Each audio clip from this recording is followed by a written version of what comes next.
All right, guys. Today we have former Fuk Ching gang member turned NYPD detective. He has a book out right now called Bad to Blue. He runs the YouTube channel Chinatown Gang Stories. Mike, how you doing today?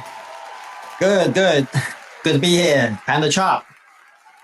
I appreciate you, man. It's an honor to have you here today. I've been watching your stuff for a long time, and I love seeing you on all these other platforms. So I just feel so grateful to be blessed with your presence today.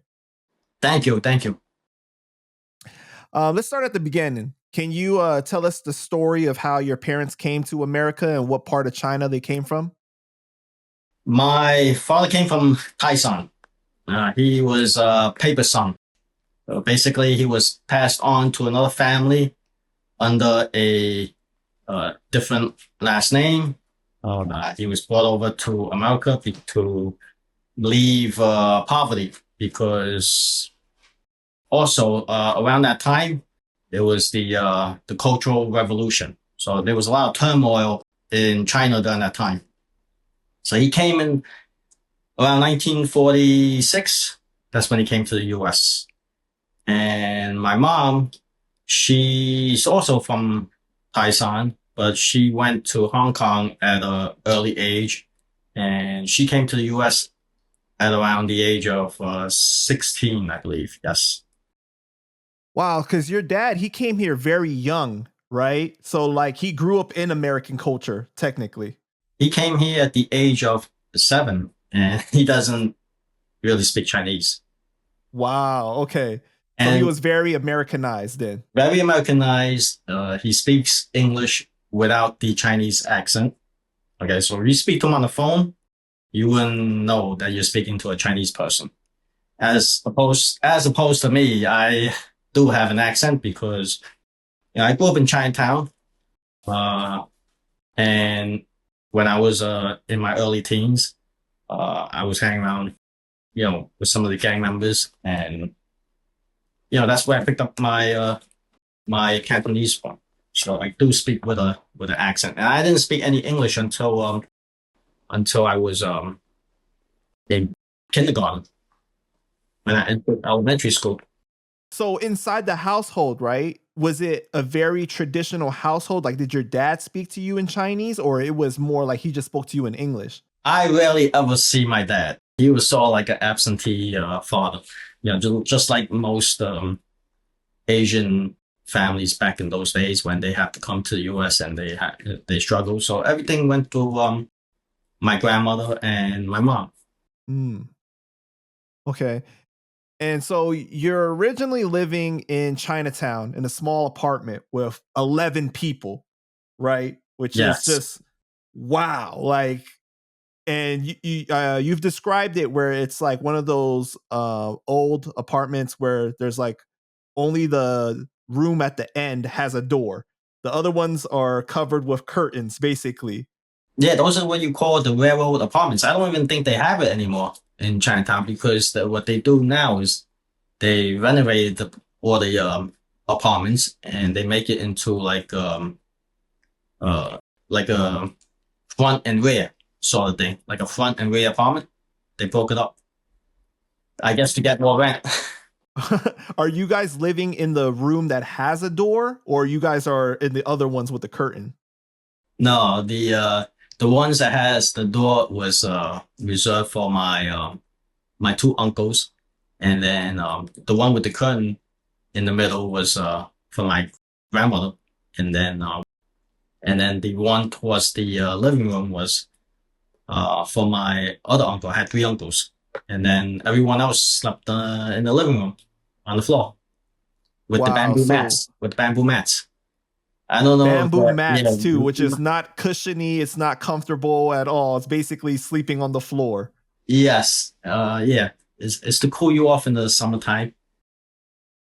So it's your mom, you, and your dad, and your sister, and then your grandma, your uncles, and some aunts too, right? Yes, yes, my aunt, yes, my aunt-in-law, and yeah, my 3 uncles. A lot of people. Yeah. So you grew up in Chinatown till about the age of 5. and then you end up moving across the bridge to Brooklyn, right?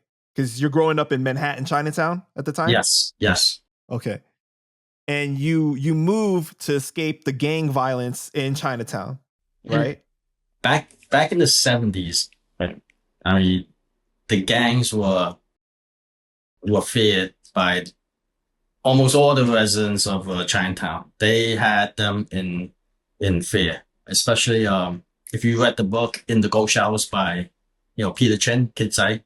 The ghost shadows made a lot of noise in Chinatown during those times, and a lot of the families who were able to had the means to make it out of Chinatown, they do anything they can to make it out of Chinatown. Especially like I keep hearing stories even back then, um, how my family would like huddle up in the living room and afraid that my uncles would get caught up in the gang life because they were around that age, that's susceptible to the gangs.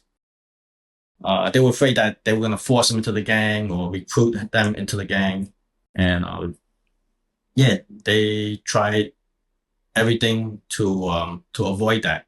They got a job, they worked long hours, and they were hardly home. And that's what everybody did.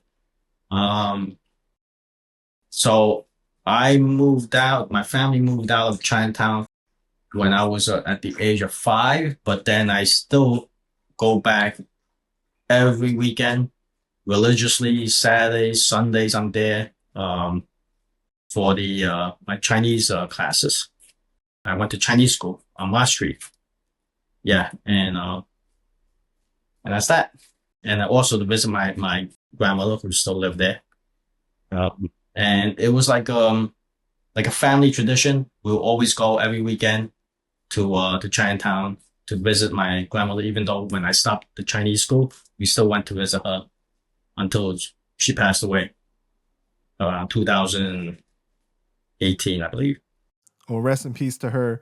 Yes. But you grew up in Chinatown. It's like insulated, right? It's like Chinese culture. You could live there without even learning English. Basically, it's like the country within the country you've described before.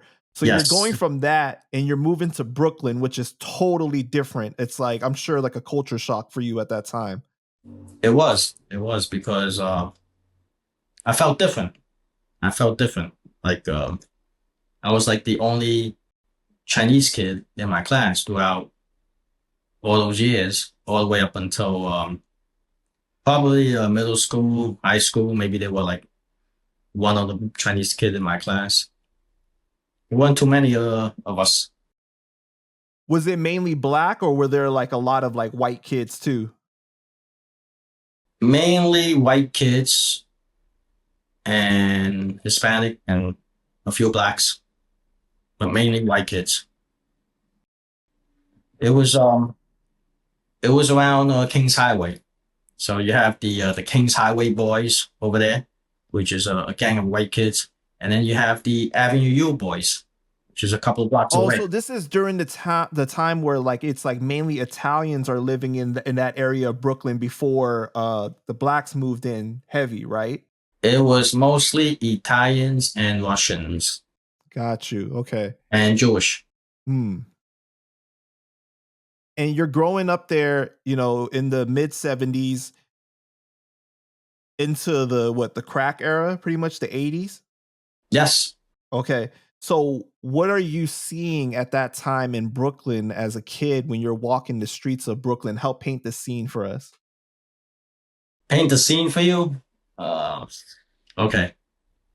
The scene during the 80s. You're walking around Kings Highway. Of course, you got the group of white kids. They called themselves the Kings Highway boys. They used to hang out on Kings Highway by East 16th Street. And there's always a group of them. They always hang around in a pretty big group. You're talking about maybe 6 to 8, 10 around there. And the shopping malls, the movie theaters, they always travel in a pack. And I remember those days. They like to one or two of them walk around in canes, even though they don't need it. But You know why they walk around with a cane, getting ready for a fight. Okay, so like I would see them in the malls, and a lot of times I would get bullied by them and get chased by them. It was me and this other white kid, my study partner from school. Um, One time got chased by them with a baseball bat. They jump out of the car and they chased us. I was like basically running for my life. And so that's a scene that I'm painting for you as as a Chinese person, Chinese kid walking around in a white neighborhood. I mean, I wasn't a threat to them, but they just like to bully the weak, I guess. And I didn't like that feeling. I didn't like that feeling. Maybe that's what attracted me to join the gang because around that time, it just so happened that the uh, the Fuk Ching gang just formed and they needed members for that gang, and they had a daima, Cambodian Peter was doing some recruiting over there. That's what he was sent to do in Brooklyn to start a Brooklyn faction, and it wasn't too long before there were more incidents that happened with some of the white kids. And, some of them I could talk about and some of them I won't talk about. But one of the incidents is one of our members shot and killed one of them. So he wound up doing 21 years for that, a full 21 years. Yeah. Wow. Was the neighborhood riddled with drugs at this time during the 80s because of the crack era? Yes. Yes. Especially during the late 80s, 90, 91, around that time. Yeah, there were a lot of crackheads around. A lot of them from the poorer neighborhood around where I lived. And you could see that they're crackheads.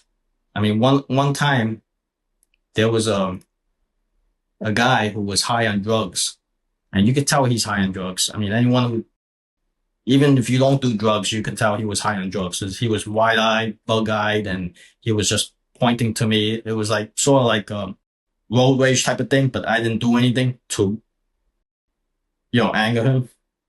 And he kept chasing me for, I would say, for at least like 20 blocks. Just kept chasing me, and I was just running every single red light I can. And at that time, I had a car service business. So I radioed for all the other cars to converge on him. And when he saw that, then he just took off. So a lot of people were high on drugs at that time. And one time, this guy jumped into my car, and I could tell he needed a hit. Like I was gonna get robbed in the car.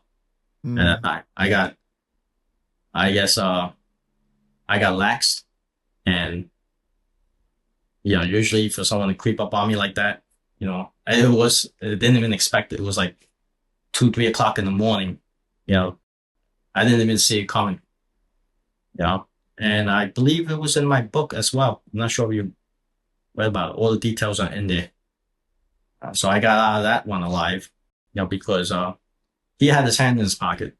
So whether he had a knife or a gun, and I didn't know. But luckily, the cops were right there at the right moment at the right time. So it was pretty bad. I mean, the drugs during that time affected every neighborhood, whether it's rich or poor. Every neighborhood during that crack epidemic. I want to go back to the bullying a little bit, right? When it first started, how did that start to affect you mentally and emotionally? Mentally and emotionally. It shaped me who I am today. It made me the person I am today. Maybe I like to see it in a positive way where it made me stronger. And I'm able to put it aside, maybe compartmentalize certain things and not take it home with me. That's why like I keep my life very private. A lot of things I don't talk about. Even when I became a police officer and even before, like I don't talk about the things I do out in the streets or what I did on the job. I don't take it home with me. Like I don't come home and talk about things. So that way I keep it to myself. And and I like to write things on paper and just to express myself. Wow. In your book, you wrote, looking back, I suspect some school officials tolerated bullying due to their own racism. Was there a lot of racism against Chinese people at that time? I can speak on my experiences. And based on my experience, yes, I would say yes on my experience, my personal experience, because you have kids in elementary school calling me a communist. I didn't even know what a communist was. You know, at that age, where do they learn this? Where do they learn it from?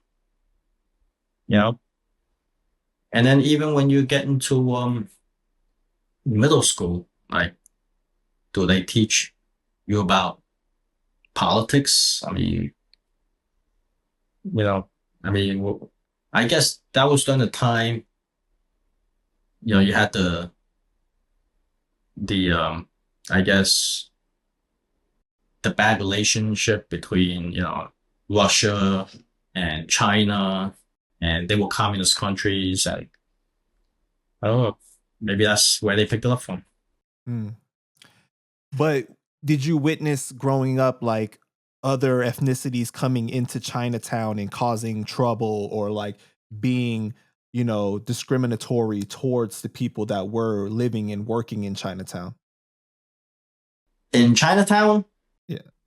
no, No. Okay. no, those things don't happen. I'll tell you that right now. It just doesn't happen. And if it does happen, then they don't know Chinatown. But when it happens, and whatever happened to them, they go back and it'll never happen again because they'll go back and tell their friends what happened to them and it'll never happen again. So it just don't happen. And nowadays, yeah. But if you're talking about in the 80s, no.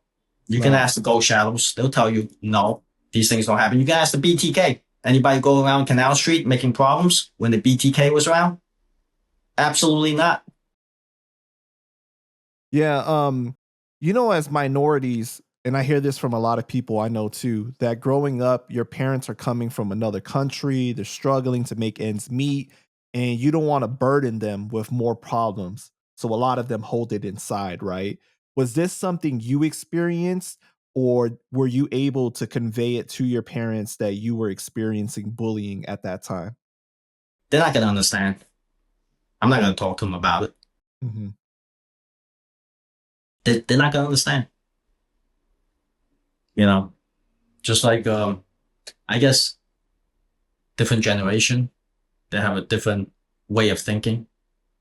And even if I do confide to them that I was being bullied, what can they do? Really, what can they do? Was it confusing for you as a child? Because, like, at home, you're being raised in the Chinese culture, right? But the moment you walk out of the door, here you are in American culture, and the customs are different and everything is different. Yeah. But I do have self-awareness. I mean, I understand that when I walk out there, I'm Chinese. Okay. I mean, there are some Chinese people who walk out there and they think they're they're not Chinese, and maybe they act like they're not Chinese, but you know, they're they're lying to themselves. But basically, I treat people how they treat me. You know. Mm-hmm. So it's a lot of times, like when I go out there in those days, like you don't know who you're dealing with. You don't know if it's a friend or foe, if they're racist or whatever, you know. But I can tell you a lot. Racists, they really can't hide themselves. You know, they really can't cover up their true feelings. It always comes out. Right. So before the gang life and everything, as a child, were you like really into school, sports, music? Like what how were you? Like were you really quiet? It's always quiet. I was always I consider myself introvert back then. Mm, Very quiet. I keep to myself. You know, I really don't talk to anyone except I have one study buddy. You know, that's about it. And after school, we'll go put a couple of quarters into the machine, play some video games like Pac-Man or Asteroids, Galaga, or maybe even before Galaga, Asteroids. Yeah, and then after that, we'll just go and I'll either go to his house or he'll come to my house and we'll study. Gotcha. Okay. So, So I know early on you had your uncle that would advise you don't look at those guys over there, or here's some bullet holes from the shootout last night. You had uncles in your living room like whispering about certain stories. But can you talk about the first time that you witnessed something very violent? Like how old were you? oh, I was probably around maybe 10, 11. I forgot the age, but it's in my book because I did a lot of research to track down the exact date that it happened because it was in the newspaper. So I was around that age, maybe 12. And I was in the movie theater, the Pagoda movie theater on East Broadway, right across the street from where I lived. And there was a shooting there. There was a shooting. And my uncle pushed me down on the floor. And I remember it was a full house. And we were like the last two that came into the movie theater. And there were like really no seats around except the all the way in the front row, the corner two seats by the fire exit, Mm-hmm. which is those are the two seats that you don't want. Yeah, the worst place to The sit. worst place to sit because you get the draft and it's noisy. You hear the cars passing by. So we wind up sitting over there, and all of a sudden I hear gunshots, and everybody got down, and he pushed me down on the floor. I was like basically laying flat on my chest on the floor on that sticky, wet, disgusting Right. floor. Yeah, I mean, that place was rat infested. When the lights came on, you see all the swarms of rats, like a sea of rats on the stage, running across the stage. Yeah, so I was on the floor, and it was like I remember like the smell and the stickiness, and it was just bad. I looked up and I saw um the gunman, or possibly the gunman or the accomplice, and jumped down from the balcony onto the people on the first floor, and then took off running. Did they have a mask or is like bare face? Uh, no, back then, no, they don't wear masks. The Chinese gangsters, they don't. You know why they don't wear masks? Because they know nobody's gonna talk. Wow. Nobody's gonna talk. They're bold enough to do it without the mask because they know the community will not talk. I mean, there's plenty of stories I can tell you. There's no need to wear a mask in Chinatown because they're not going to talk. And you know what? That incident, it was over 20 years later. Fast forward over 20 years later. So I was a cop in uniform walking my beat. I picked up the newspaper, and I was shocked to see that they made an arrest on that case. Over 20 years later, they made an arrest on that case because now it's a different world now. The people, the residents don't no longer have that fear. Mm. The gang lost the grip in Chinatown. So the witnesses came forward. pointed him out. So Did the person die in that situation or just yes, get hurt? I died. Died. And did you see the body? Like you saw it with your own eyes? No, the body was no. It was they were upstairs. Okay. Yeah. Wow. How were you feeling in that moment? Were you scared or you were just confused? Like how did you process that? Shock. Shock. I mean, you hear gunshots so near you, so close. Like you don't know where the bullet's gonna go. You don't know if there's gonna be more shots fired. I mean, when I was living on East Broadway, a lot of things happened. Right across the street, the factory, they killed a person there. My neighbor right downstairs from me on the fifth floor, he got shot and killed. Um, and right to my left, there was also a shooting where a child got injured in the crossfire, and I believe one or two people got killed. And then right across the street at the Golden Star Bar, inside the bar, they killed 3 and injured 8 during that shooting. So it's just so many shootings on that block, with the Chinese gangs. That element was always around you, basically. It's always around. It's always around. Like you hear gunshots going off, and yeah. I mean, especially during that time, I remember not only in Chinatown, I remember in the 80s just driving by Coney Island. The amusement park over there in Coney Island in the 80s. You hear gunshots popping off all the time. It's just different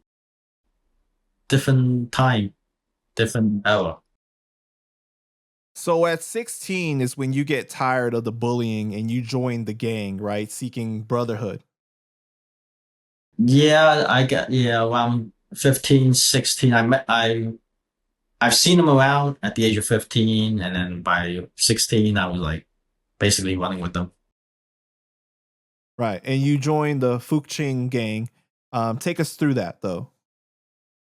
The Fuk Ching gang was a fairly new gang in the 80s. It was established in the mid 80s. It was, see, back then, Chinatown was controlled by the Flying Dragons, Ghost Shadows, and the Dongwon. It was only the 3 gangs. The Flying Dragons had Pell Street, Doyer Street. Ghost Shadows had Bayard Street and Mott Street. And the Dongwon had Division Street and East Broadway. So those streets were taken by these gangs. It was like divvied up already. And then by the mid 80s, there were a lot of Fujianese coming into this country. Before, Chinatown, New York City, consists of the Cantonese from Guangzhou, the Taisanese from Taisan, and a lot of people from Hong Kong who speak Cantonese. There weren't too many Fujianese. Then by the mid 80s, a lot of Fujianese came to this country to escape poverty, just like what the Taisan people did back in the days. For them to risk their life to come to the US, you gotta be really desperate. You gotta be the poorest of the poor in China to come here to the US back then. Not now. The people coming to the US from China, they got money because you need money to get that visa. Mm-hmm. You need a certain amount to establish your business, to buy property.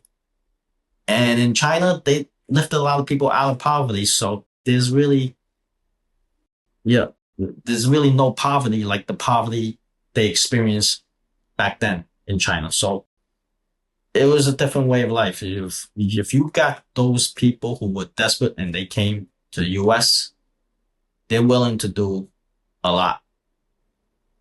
Okay. Just like those refugees who came during that time from Cambodia to escape the Khmer Rouge. And around that time was the Vietnam War, mm-hmm. which disrupted a lot of lives over there.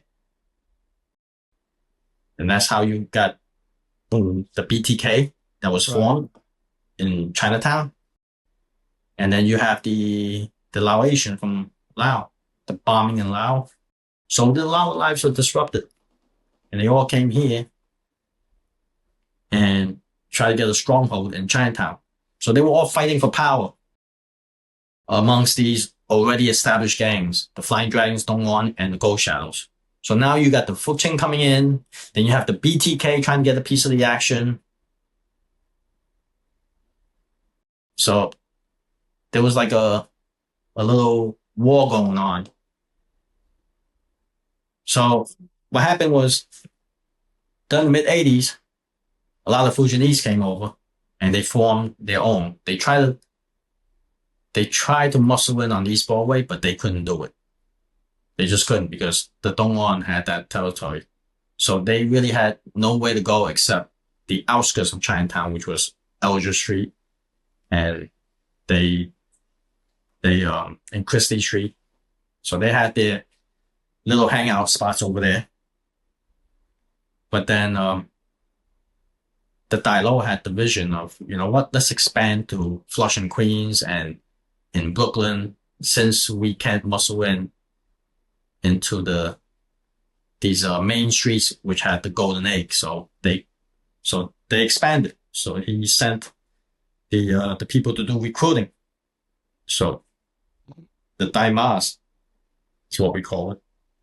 They got sent out by the Dailo to do recruiting, and one of them happened to do recruiting around that neighborhood that I was in, and he was hanging around the pool hall called Triangle Billiards right off Kings Highway.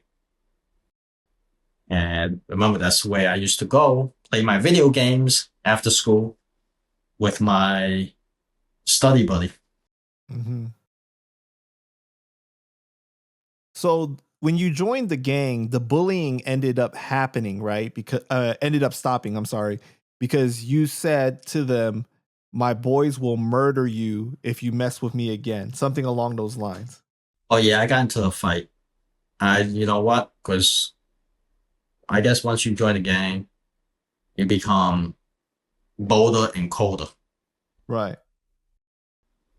And I wasn't going to tolerate any of that nonsense anymore because I've seen what they've done, you know, and I know what they're capable of, and and I was becoming one of them. So I can't allow myself to be bullied like that if I'm going to be part of a gang. If I'm gonna be dressed like that and act like that, I have to be like that. You have to play the part now. Have to. Right. Because who's gonna respect those Chinese gangsters if I embarrass myself Mm-hmm. in front of them? So it wasn't gonna happen. Was the bullying mainly like teasing, or were they like jumping you? Like it was actual physical fights all the time? No, it's teasing. Teasing. Okay. Yeah, I mean it was the first day of school, first day back to school, my senior year. Right off the bat, the teasing happened. I had to put an end to it. It wasn't gonna happen anymore. You know, it always starts with teasing. They want to feel you out, Right. see how far they can get. How And did then, how did that feel for you to feel some control, some power after feeling helpless because of the bullying? Like now that you had that feeling, that strength of being in the gang.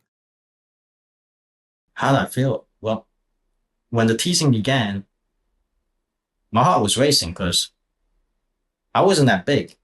Remember, I was only 16. I was like maybe 100 pounds, right? The kid's got to be 150 plus, maybe. Black kid. So he was sitting in the back of the classroom. And I had to do what I had to do, you know, even though I was like almost half the size, that I wasn't gonna that happened. Yeah. So he didn't expect it coming. He didn't expect it from me. Maybe he's watching the show now. Who knows? But he didn't expect me to creep up behind him and drag him off that chair because he was sitting on the back of the chair with his feet on where you sit. Right. So he was pretty high up. So it was the element of surprise. Slammed him down and got on top of him. And that was that.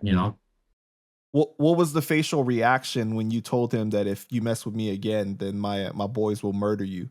I think he was still shocked at the fact that I did that.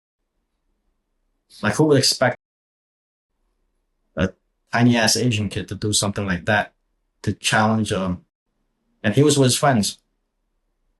And I didn't scream it out. By the time we both got up, I told him. I didn't scream it out. Told him. Right. So he heard it and he knew. Because back then, so many shootings and it's easy to get to somebody. Very easy. New York didn't have all the cameras yet. Nobody had camera phones and stuff. No.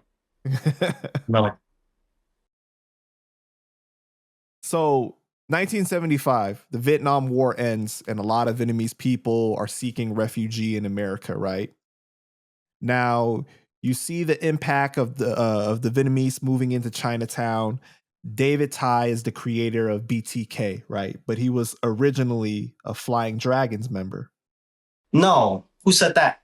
I mean, I've seen some channels on YouTube that said that he was a Flying Dragon member. David Tai was on Canal Street selling watches. He was never a gang member. He just had the gift of gab and the charisma to get all the Vietnamese people together. But he wasn't affiliated with the Flying Dragons at all at that time?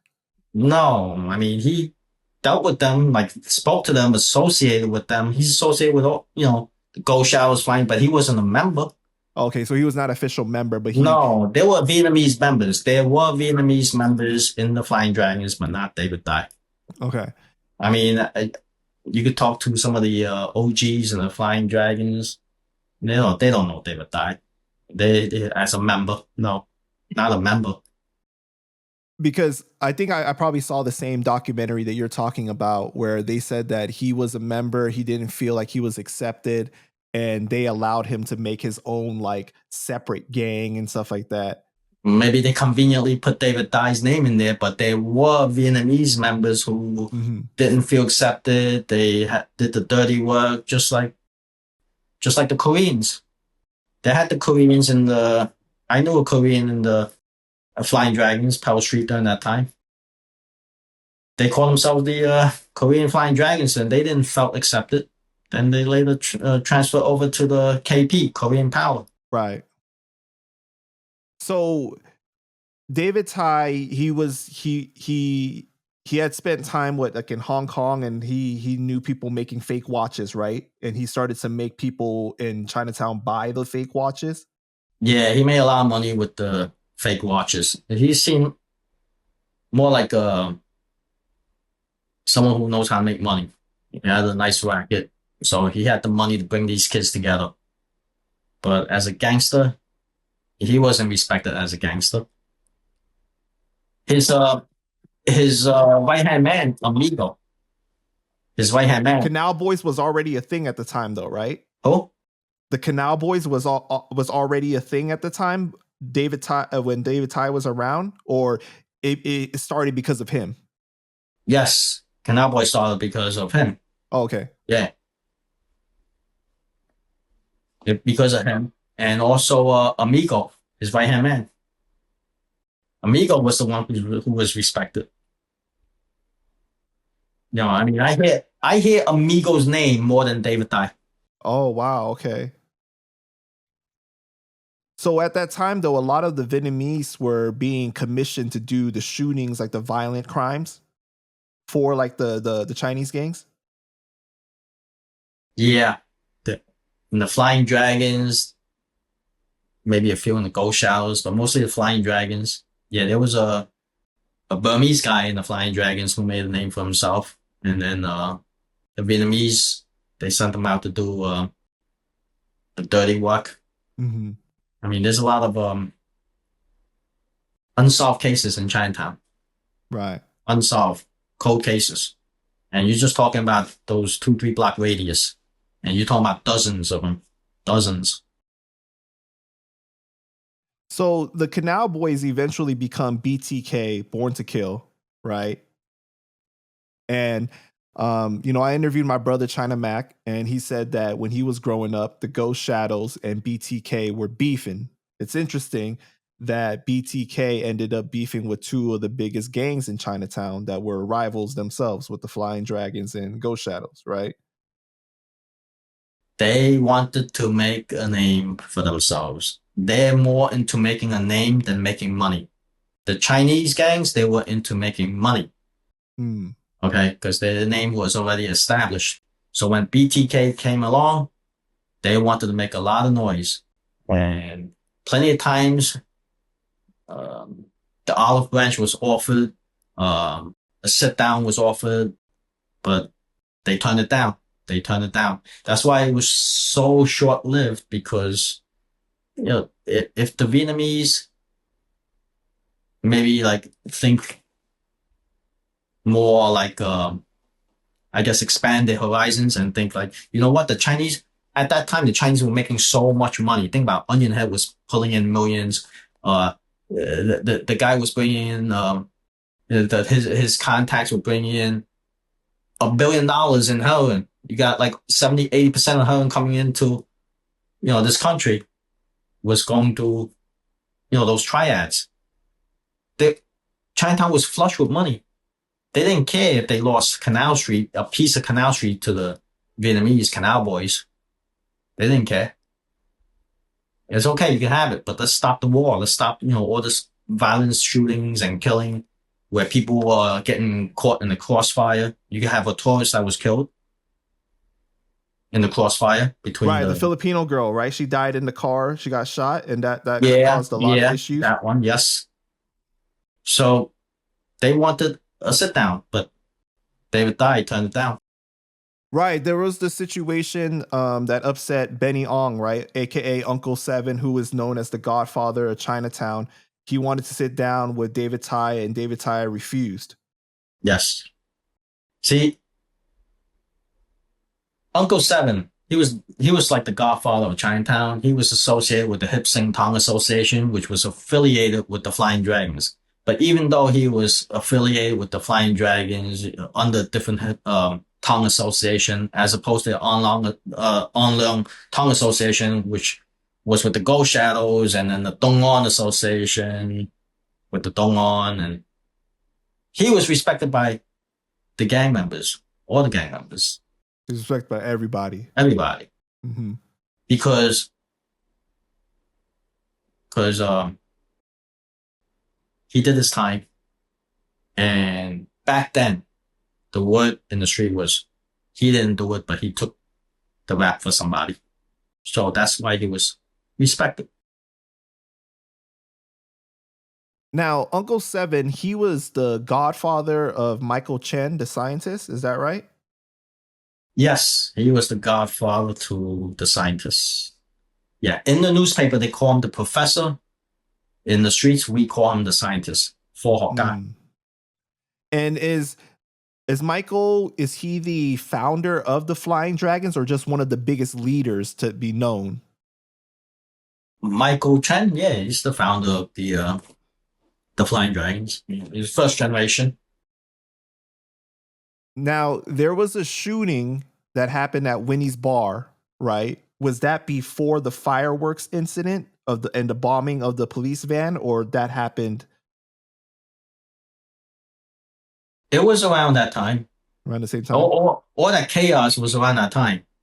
Those it was all around that time. The scientist wasn't around that by then. The scientist was gone. The scientist got killed around 83. Okay. Yeah, the Flying Dragons were making a lot of noise back then, but they got away with a lot of stuff. The scientist, even though he was the leader, he went out and did things on his own. He didn't need them. No, I mean he has some of his soldiers though, but he's the type who go out there and do it on his own. You know, I mean he had a good friend by the name of we'll call him Sentry Egg. You know, like that guy was like the hitman for the Flying Dragons. You know, his name was heard in was known in the streets. Yeah, he did a lot of shootings. One of them was in a pool hall in Queens. No, not a pool hall, a bowling alley. Yeah, it was a bowling alley. It was the scientist and Sentry Egg. They killed two Korean kids in the bowling alley. The scientist is dead now, so I guess I could talk about it. And Sentry Egg, he's not in this country anymore, so I could talk about it, I guess. And but the case went nowhere because I spoke to the case detective. They didn't have enough evidence to pin it on them. They know they did it, but they just so many years ago they didn't have the evidence. What happened is the case detective I spoke to, his name is Neil Moriello. You know, he's also on my. I interviewed him on my channel as well. He told me that they knew it was them. They left their bowling ball at the scene of the crime, and the bowling ball had the scientist's initial on it.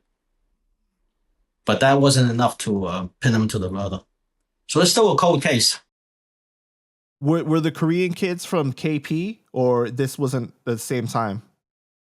This wasn't the same time. Okay. Yeah, but it could have been like I said on my previous episodes. It's all about respect. You know, back then, a lot of these shootings were over nonsense. You know, over you looking at me in a disrespectful way. People used to get killed by stepping on someone's sneakers. Right. A lot of the killings were over nonsense. Can we talk about the Winnie's bar shooting? What happened with that situation? Well, the Winnie's bar shooting was because there were two BTK members who were walking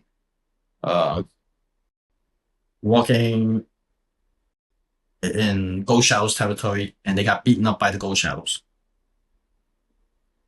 And they got beaten up because the Ghost Shadows went up to them and asked them, "Well, what gang you from?" And they didn't say they were from the BTK. They beat them up. And then Winnie's Bar was a known hangout for the Ghost Shadows. You know, those two kids went back to Canal Street, got the guns, and started firing inside the bar, killing those Ghost Shadows. Mm. So then at one point, the police, they raid Canal Street and they confiscate all of the fireworks from the BTK, right? Yeah. And then the And they end up BTK, getting upset and they bomb a police van. yes, injured. I believe they injured two cops and several bystanders with the pipe bomb that they did. Yeah. And this brings a lot of heat to Chinatown. A lot of heat because now BTK basically started a war with the Ghost Shadows and also now a war with the cops. And you know, the war with the Ghost Shadows said enough of this. So basically they killed Amigo, the second in command. They shot him in broad daylight. Broad right? daylight. Like I said, they didn't care. Broad daylight. They shot him, killed him. And then at the funeral, they tried to, get David die. So you had those hitmen that came and started shooting at them, but they all ducked behind the tombstone. So there was like over 120 shots fired between the BTK and the Ghost Shadows at the cemetery. And then there was countless of other shootings where, like I said earlier, where one of the innocent tourists got shot and killed. It just brought a lot of heat. And yeah, the BTK were making a lot of noise back then. So let me ask you this, because I've heard you speak about this before, right?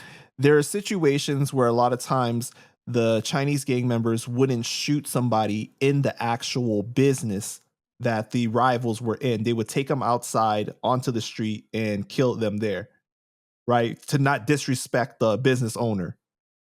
You know, I don't know, like, if it's a Chinese thing or what. It's just the mentality, the mindset, how the way they think. It's maybe it's because it's ingrained in us about it's all about respect and all that. Maybe that's why. How do I explain it? Okay, for example, when I was in the gang, we used to hang out at the pool hall, triangle billiards, and it was this old white guy. Is the owner. He's good to us. Sometimes he'll give us free table time. We'll hang out there. So are we going to do a shooting inside the pool hall? Like, we'll try everything we can not to, right? Because, hey, why would we want to do that to the old guy? Right? We'll take it outside the pool hall. So one time, a member of ours in the Fuk Ching got stepped up to by two Ghost Shadows. And this kid, who's a Fuk Ching member, he can fight. He can fight, you know, and he's bold. He's always the one in the front lines of everything. Shorty, you know, he's on my channel. Okay. He was able to grab the gun away from the Ghost Shadow guy. He could have shot him dead right there. But those two guys ran out after he took the gun from him. So he wasn't going to shoot them in the pool hall. He ran outside to shoot at them, but not inside. So that was the mindset that we had. And not only us, but there's other Chinese gangsters, like, for example, like Wintermelon. Okay. The Ghost Shadow, he was a Ghost Shadow. This was during like the 70s. The Ghost Shadows had Mott Street, okay? And Warhop was good to them. They know the owner of Warhop. They took over the street from the Black Eagles and the White Eagles now. And they bumped into the Eagles one day in Warhop. So what did Wintermelon do? He saw them ordering food, standing there ordering food. He ran in. He grabbed one of them, escorted him out. Of course, the kid didn't know what the hell he was being escorted out for, but, you know, hey, come with me. Shot him dead, right? Broad daylight, shot him dead. Right? Then he went inside, grabbed the other guy. Okay. Maybe the other guy didn't know that his friend was dead because he's still inside the restaurant and he was still staying there. He wasn't sitting there eating food. But even if he did know that the guy was shot dead, what is he gonna? A guy has a gun. You know he has a gun. You're either gonna come out or you're gonna die right there on the spot. So it's your choice. So the guy walked out with him and he shot him dead. I believe he was charged for that. He did over 20 years. Right? He got charged with four bodies, I believe, and he did over 20 years for that. But anyway, that was the mindset that some of these kids have because you don't want to disrespect, you know, the people you have respect for. It goes both ways. Well, I bring that up to say that, you know, typically Asians are really big on respect and honor, right? But shooting up somebody's funeral, though, that's pretty pretty crazy. Oh, I can explain that easily. You're talking about the Chinese and the Vietnamese. The Vietnamese what basically was a slap in our face, right, to the Chinese gangs. They went to war. It was the war between the Vietnamese and the Chinese gangs at that time. The Chinese didn't start the war with them.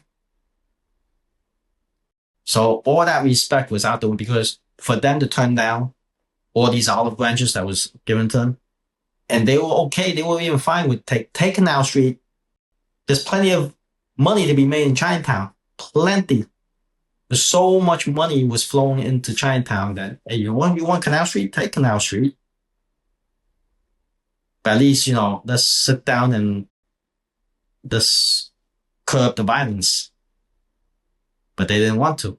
So I guess the Chinese gangs they weren't pushovers either. Because that's what I've heard too, is that there was a lot of rules that BTK was like going against, and that's where it was a major disrespect. Because they didn't have the structure, the discipline, like the established Chinese gangs. If they I guess if they had more time to build it up, or maybe if the dialogue had a broader vision, they could have lasted a long time.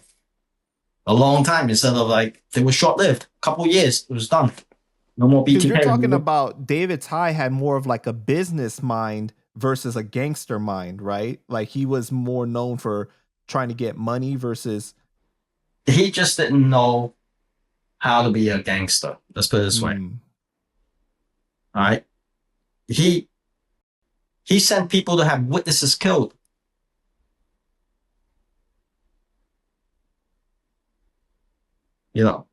That's gonna. You know how much heat that's gonna bring? This witness, that's what brought the BTK down. According to Teardrop, who I interviewed, he was a former BTK member. Right. And he was with David Dye almost every single day. And Amigo. So there are certain things you do and there's certain things you just don't, If you're gonna be making money, and it was over extortion, it wasn't even that much money. They just wanted to make a statement. When things like this happen though, right, in Chinatown, what kind of effect did it have on the community? Like, is everybody on edge and like really in fear? Yeah, because you're killing witnesses over peanuts. You could have, if you broke his leg or whatever, make a statement, but they came down hard on the BTK after that, killing witnesses. It's unnecessary stuff. It's so unnecessary over peanuts. So another incident was when your friend Carrot Head was stabbed by BTK members, right? What happened with that? Yeah. So that started a war between the Fuk Ching and the BTK. I mean, the Fuk Ching and BTK, we were cool. We did robberies together. Until that incident. Until that incident that happened, which was, of course, respect. It all comes down to respect. Carrot Head, he's a big guy, tall, and he went into the restroom and one of the BTK members was right next to him, standing next to him in the urinal. And I guess the way he looked at him maybe insulted him in a way. When he came out from the bathroom, he got jumped. What, the way that Carrot Head was looking at the BTK member or vice versa? the way Carrot Head was looking at the BTK member, because afterwards I asked Carrot Head, what? We had a good relationship with the BTK. What the hell did you do?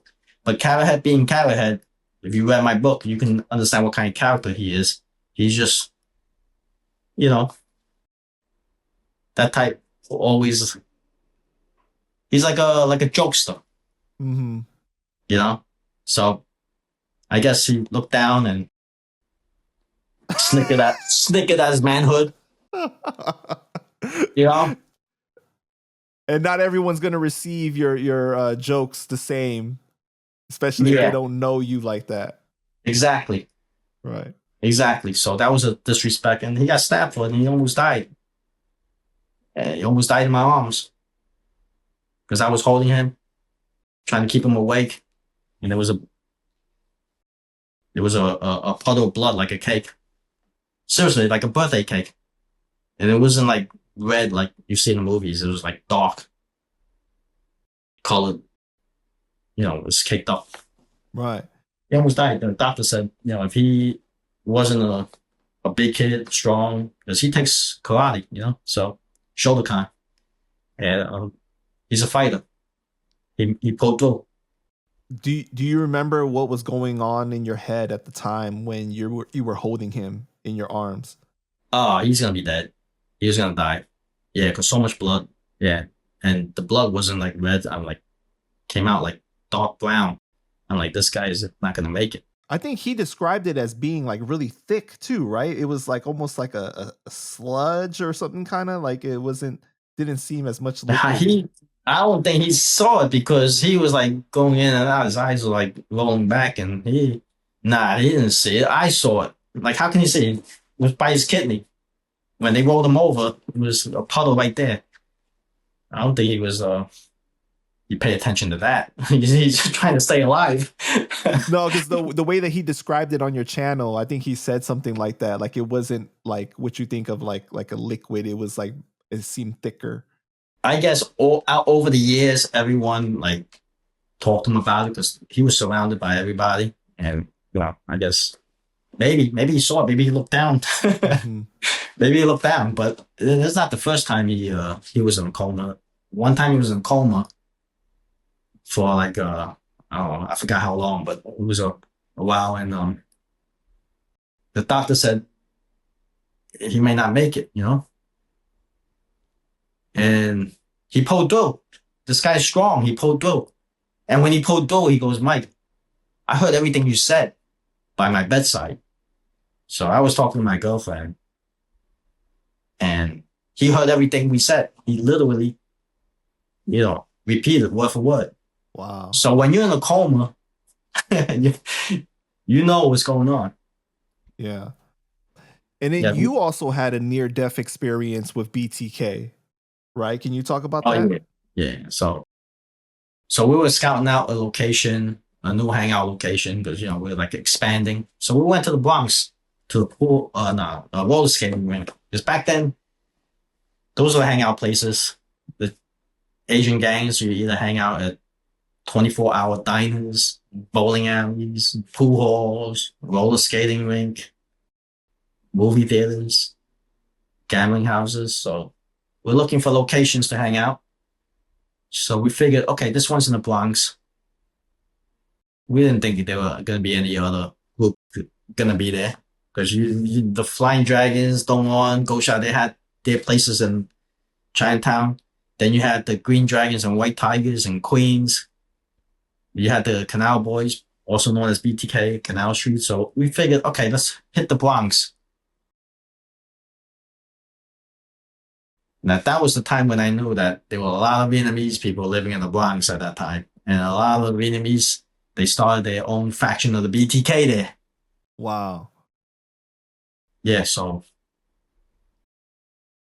it was me and my friend, one of our Fuk Ching newer associates. He's a Vietnamese guy in the Fuk Ching. And he's he's a talker, He can actually, like, he's like a tough talker. All right, talk tough kind of guy. Like, yeah, I'm gonna do this, I'm gonna do that. You give me a gun, I'm gonna do this, that, right? More bark than bite. Exactly. But at that time, it was believable because the way he presented himself, right? So, all right, take the gun. All right, so now he's carrying the gun and I'm driving. Let's park the car and we go scout out the area to make sure if there's any other gang members there. If not, then we're gonna take over that place and hang out with our crew, and we report back to our daima. Okay, this place, we're gonna hang out there from now on. So I parked my car, and it was right around the corner from the entrance. And back then it was like these roller skating rink is like in a desolate area because you need a big location. So it's like in a warehouse type of location where there's not too many people walking in the street, not many. So now me and him walking to the entrance of the place. Before we turn the corner, you got like a bunch of BTK members turn the corner and now they're walking towards us. So we have a pretty big distance between us. We're walking towards them as they're walking towards us now. And we're talking about maybe, I would say, 7, 8 callings.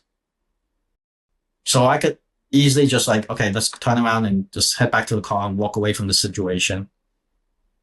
All right. But now they're closing the distance and we're walking towards them, closing the distance. I figured, okay, he has the gun. So I ain't worried. No. So I'm thinking, they're getting closer. When you gonna pull out and start shooting? So let them either run or shoot at them, and then we'll just turn back and give us time to run to the car if they're shooting back at us. So I'm thinking, like, when is this guy pulling out his gun? So you're not saying it to him though. You're just thinking this. No, I'm just thinking because I figured it's automatic. You're gonna pull out your gun, right? So now the distance got closed, and now they ask us, Binlando, of course, like what gang you in? He froze up. They saw fear in his eyes. Right? They went to search him. They didn't search me. They searched him. They sensed fear. And he was Vietnamese. And they can tell that he's Vietnamese and I'm Chinese. They searched him, grabbed the gun, took it away from him. He runs. He runs down the block, away from my car. Like he ran down the block, right? I would say he got past 20 feet. 20 feet. Had rubber legs. He fell down. Made a fool out of himself. Got up. Stopped running again. He was so scared. After another 15, 20 feet, he fell down again. They're just standing there looking at him, running, falling, running, falling. Are they laughing at him? No. Nobody was laughing at that. It was serious, tense situation at that time. Because they still had me to deal with. So they had their eyes on me. They had their eyes on him. Right? They didn't know if I had a gun on me. Right? Then he got up again. After falling twice, he got up again, continued running, and turned the corner.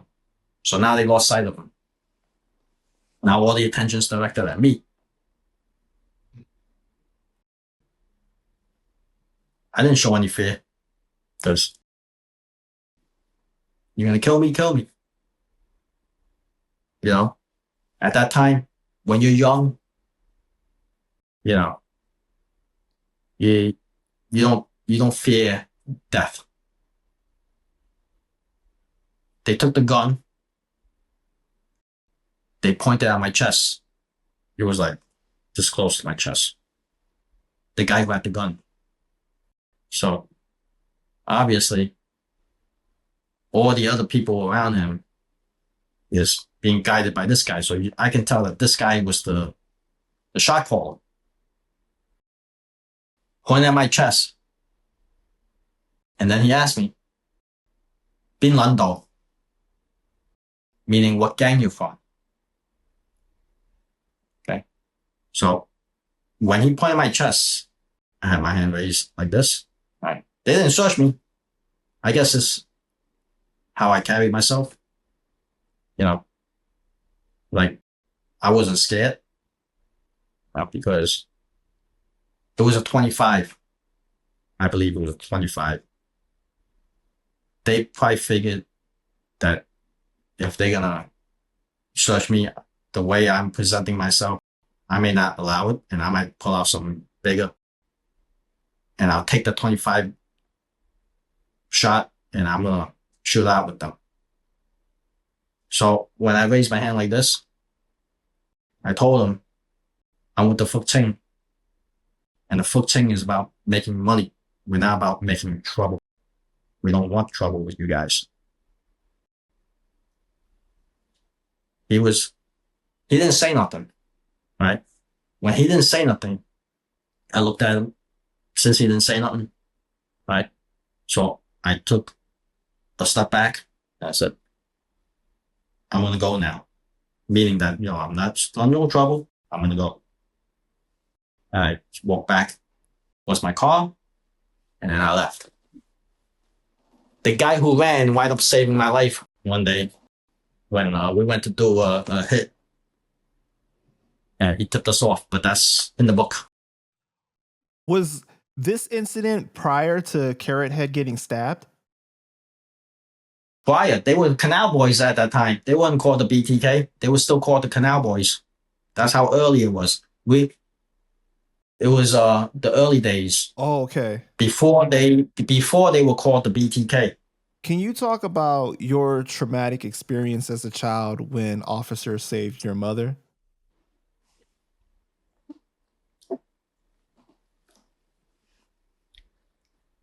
I was about 4 years old. Yeah.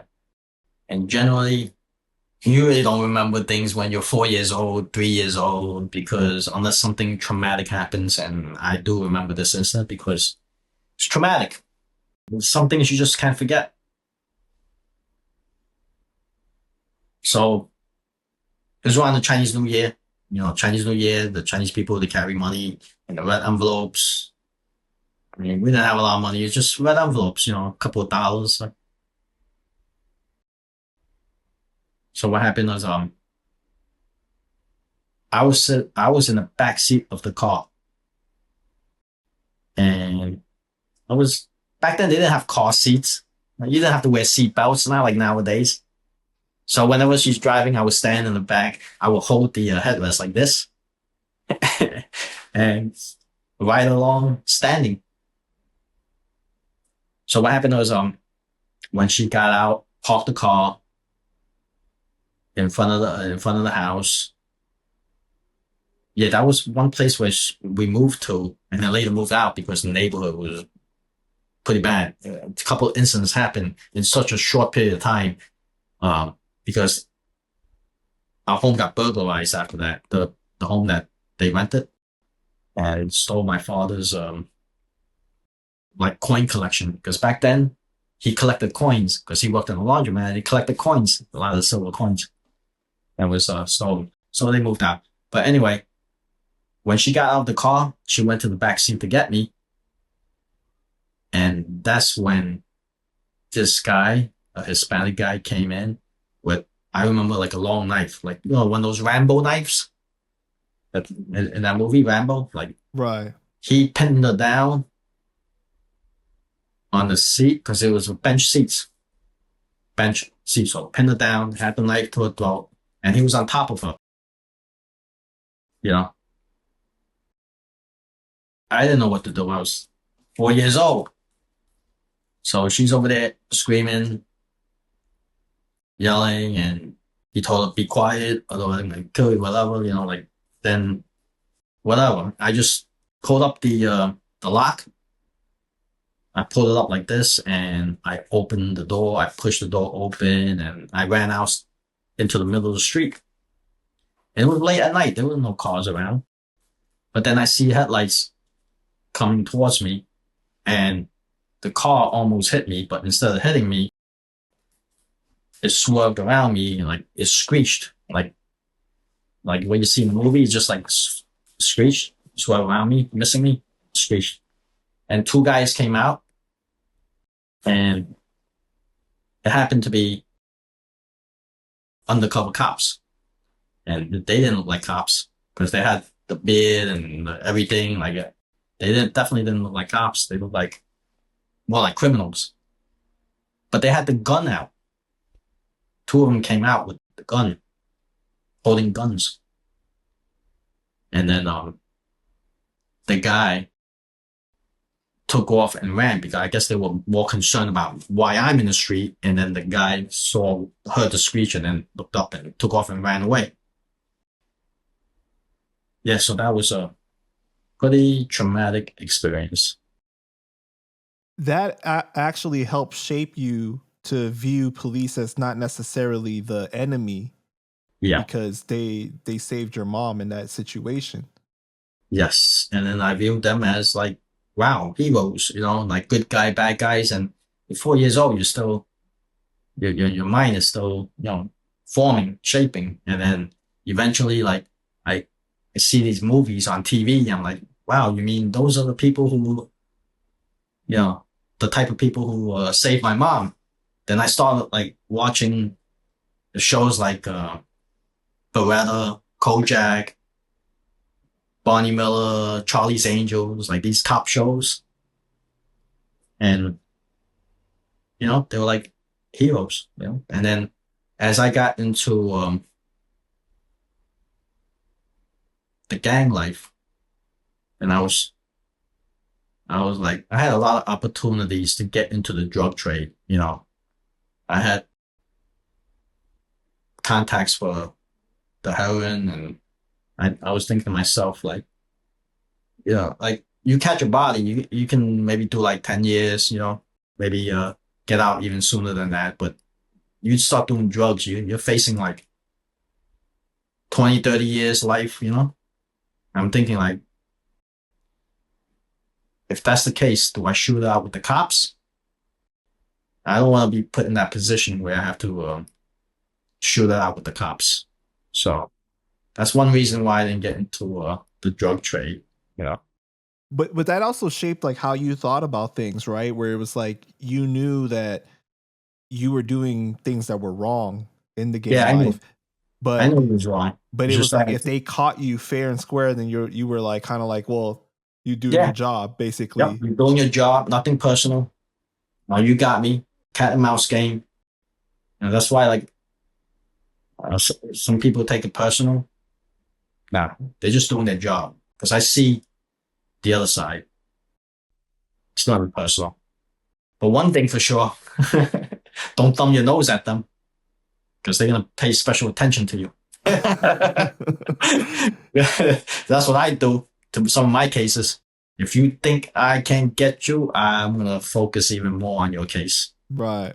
And then I'm going to call outside help and use all my resources available within the department to try to get you. And, including, with teaming up with the district attorney office. So don't thumb your nose at them. It's still nothing personal, but we're all humans. You know what I'm saying? Right. Did you ever have a conversation with your mom about that situation? About what? About, her near-death experience with that man with the knife? Oh yeah, it was many years later when I was working on the book, and Is she still with us? Yes, still with us, still healthy with us, and she was surprised I remembered it because, of course, she remembers it clearly, and when I was doing my book, I mentioned it decades later, and she was surprised I remembered, and even my grandmother was surprised that I remember my near-death experience in that bathtub. So at 3 years old. So yeah, sometimes these traumatic experiences you just don't forget. And I kept it buried inside for decades and I never mentioned it. What did your mom say about that experience? She's a strong woman, very strong woman. She's very resilient. Yeah. She spoke about it freely and openly. Mm-hmm. When you made the difficult decision to go from being in the gang to being a police officer, right? Were these feelings that started to culminate and strengthen as time went on? Like you felt guilt and like over the bad things you were doing? Yeah. I mean, it's normal to feel guilt, but I learned to bury it away, compartmentalize it, store it away, and not think about it and just move forward. That's how I handle it. Because if you feel guilt and you dwell over it and it's something that you replay in your mind over and over again, it may lead a person to, turn to drugs, alcohol, or whatever form of addiction to escape from it. Maybe even suicide. Some people can't live with the guilt. Doesn't mean I don't have a conscience. Everyone has their own way of handling things. But are you healing from the situation or are you just burying it deep inside so that you don't have to deal with it? You know what? You're like a psychiatrist. Because I could tell that you're really traditional old school Asian guy where it's like, just put your head down, keep working, and like, like the trauma that you've endured and stuff like that, like you don't really talk about it. And it's, it's a actual thing in the culture that a lot of people do. You know what I'm saying? Yeah, you got me. You got me. You understand it. Yeah. You understand the culture. Yeah, I just plowed through. Why look back? Right? Why look back? I mean, it helps when I'm like, easier for me to write about it than talk about it. Got you. Okay. Some tough questions you're asking. You should be a psychiatrist. Yeah. All right. So what did you want to share? Well, I've never shared this openly with anyone, but I'll share it for the first time in public with you. Like I said, it's easier for me to write about it than to talk about it. So it's something that maybe you could something how I express myself. I wouldn't call it poetry because I'm just an amateur. I never took any poetry or any poetry classes, but it's just a verse that I wrote. And for me, it's about change for the better. How do you change for the better? Is you need to realize what you're doing is wrong. If you don't realize what you're doing is wrong, you're not going to take that first step to make that change. Am I correct? Mm-hmm. It could be with anything. It could be with any form of addiction, whether you have an addiction to shopping, gambling, alcohol, whatever, drugs. You need to realize that, wait a minute, I have a problem here. If you don't think you have a problem, you're not going to change. So realization is the key. And that's a piece that I wrote. Let me bring this up. Realization is the key. The change is within me. They tried to break me, but they made me. They bullied me till they feared me. Did they create me? I ask myself daily. Need to be ruthless to defeat my enemies. Place my victim in a predicament. Bam, bam, he was out in a moment. Took my Fifth Amendment was a challenge to the government. Was I a product of my environment? Use my clout to take you out. In too deep, can't get out. Filled with anger and hate, step back, think, and evaluate. Channel my energy away from my enemy. Otherwise, it'll cost me. Taking you out wasn't my style. Now you're just another case file. Everyone's a gangster with an ambition till they're under federal investigation. Then comes realization. The streets lost its seduction. Power of Rico ain't no joke, bro. Even if you lay low, feds control the show. Pell Street, Mott Street, Canal Street took us to the easy streets. Feds ultimately got us beat. Hopelessness in America brought my friends to Attica. Young with no direction, had all the wrong intentions.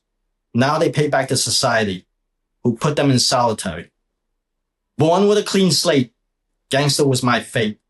Sucked into a life of crime, prepared to do time. They shaped my mind, now I freed my mind. I left behind the life of crime. Life threw me a curveball, fell into a free fall. I managed to leave it all. Crips, Bloods, Latin Kings, Flying Dragons, Ghost Shadows, Fuk Ching, we're all one of the same. In every gangster, there's a thing. It's a dream to go legit. Give me an opportunity, you must admit, I make a good fit. Watch me rise to the occasion. Witness my signs of ambition. I can even defend a nation. Time served is my redemption. Fighting for inner peace while carrying a piece is not going to work while you're still hitting the streets. Cross the line, risk doing time, now avoiding setbacks and any attacks. Opportunities weren't available, made my dreams impossible, had to take from you what you won't let me do. All I wanted is live like you. KHB, AUB, Bloods, Crips, they're just like me. Flying Dragons, Ghost Shadows, Fuk Ching, no longer our thing. One mistake is all it takes to raise the stakes. Life is a gamble, takes discipline to handle. Otherwise, you're living your life in shambles. Get out while you can. Don't want to spend life in the can. OGs who went legit was a young gangster who decided to quit.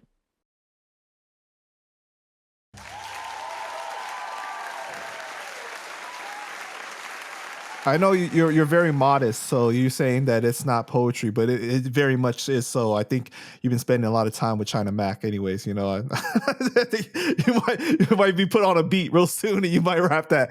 No, but honestly, that was beautiful because I'm familiar with your story, so I see how much that encompasses everything.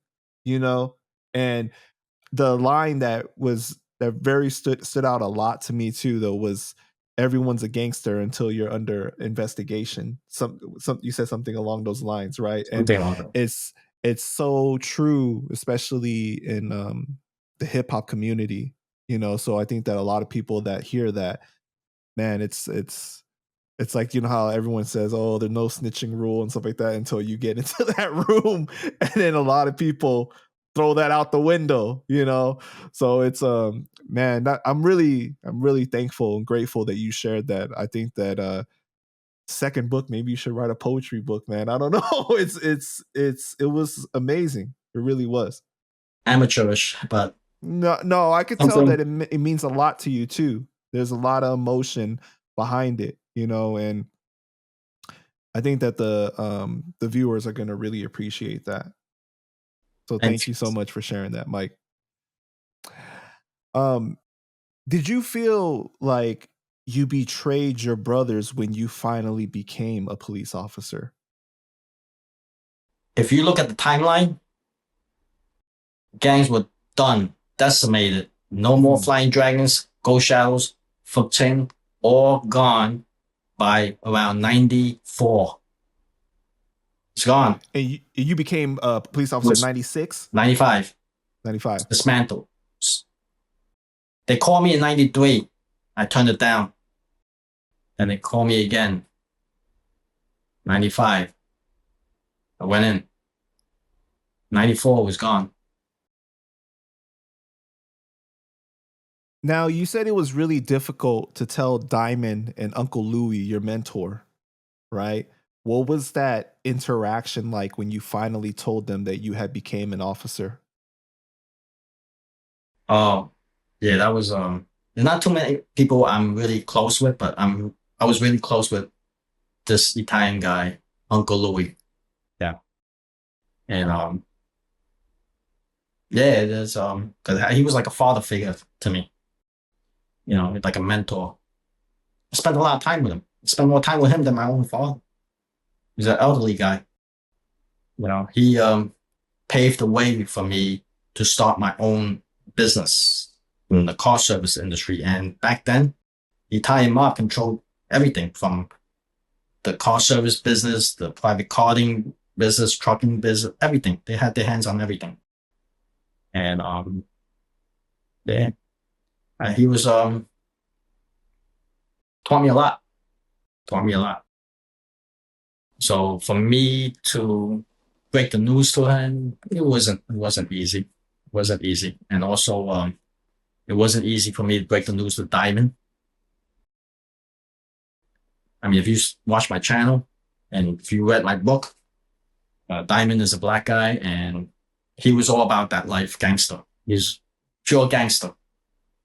But me and him had a close bond. So he knew, I wasn't a snitch. So, I mean, but for me to tell him, I had to tell him in person because he got deported and I had to fly over there, tell him in person.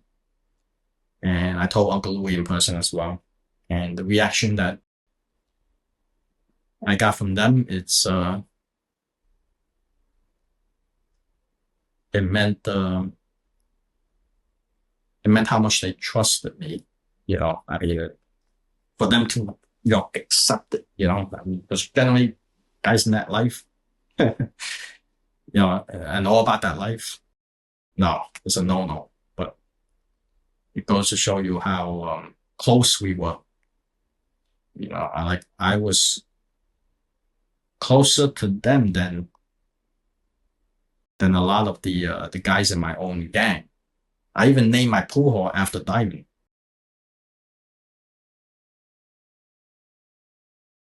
They couldn't believe it at first, right? They thought that like you were doing it as a way to be crooked. Yeah.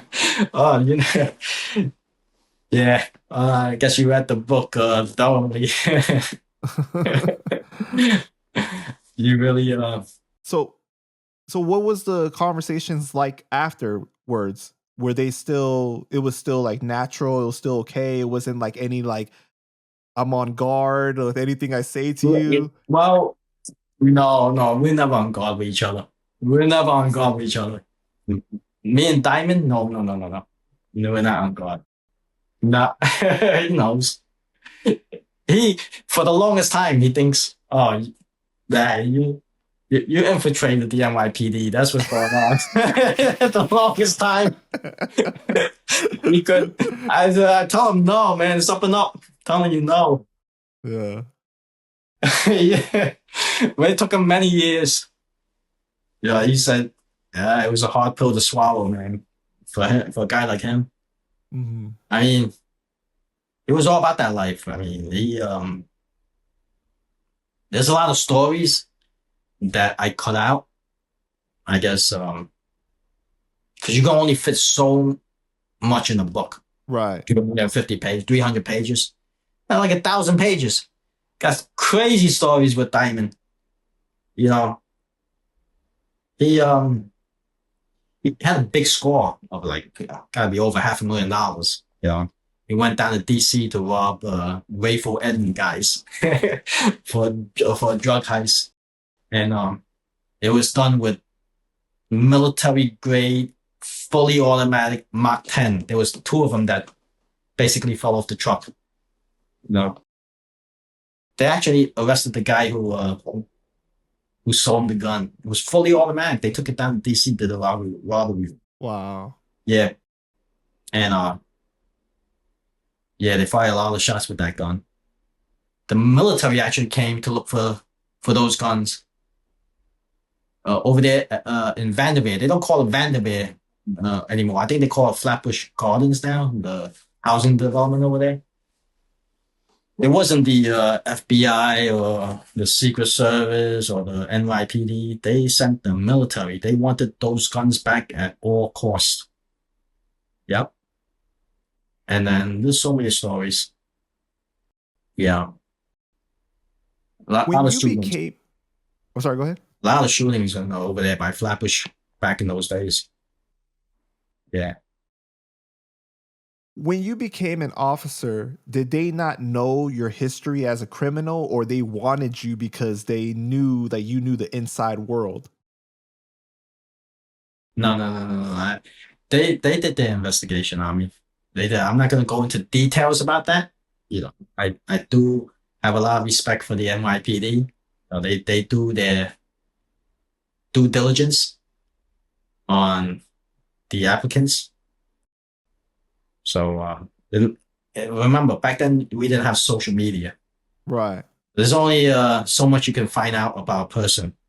And don't forget, I was the owner of Diamond Billiards, which is 6,000 square feet pool. I was the owner of a car service, on-time car service, which I built up from 2 cars all the way up to 12 cars, and it was a successful business.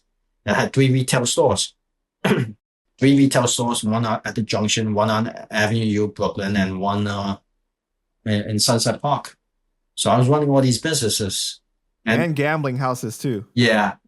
But the gambling house is in the basement of one of the establishments on Avenue U, and I would have people come in as a customer, but they go on the side entrance and go down to the basement, and I would have a runner to go out there and do things to keep the traffic flow to a limit.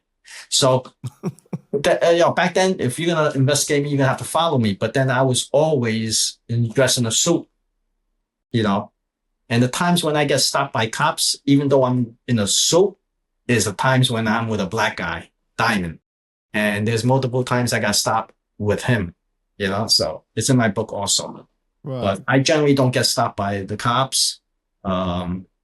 And if they do follow me, they follow me into my place of business. And of course, you're going to get shady characters coming in and out of it's a pool hall, but that doesn't mean I'm associated with them, right? Unless they do a really deep dive into, maybe phone records. But no, I guess, by that time, the gangs were decimated already. So it was just the right timing as well. Remember, 94, they took everybody.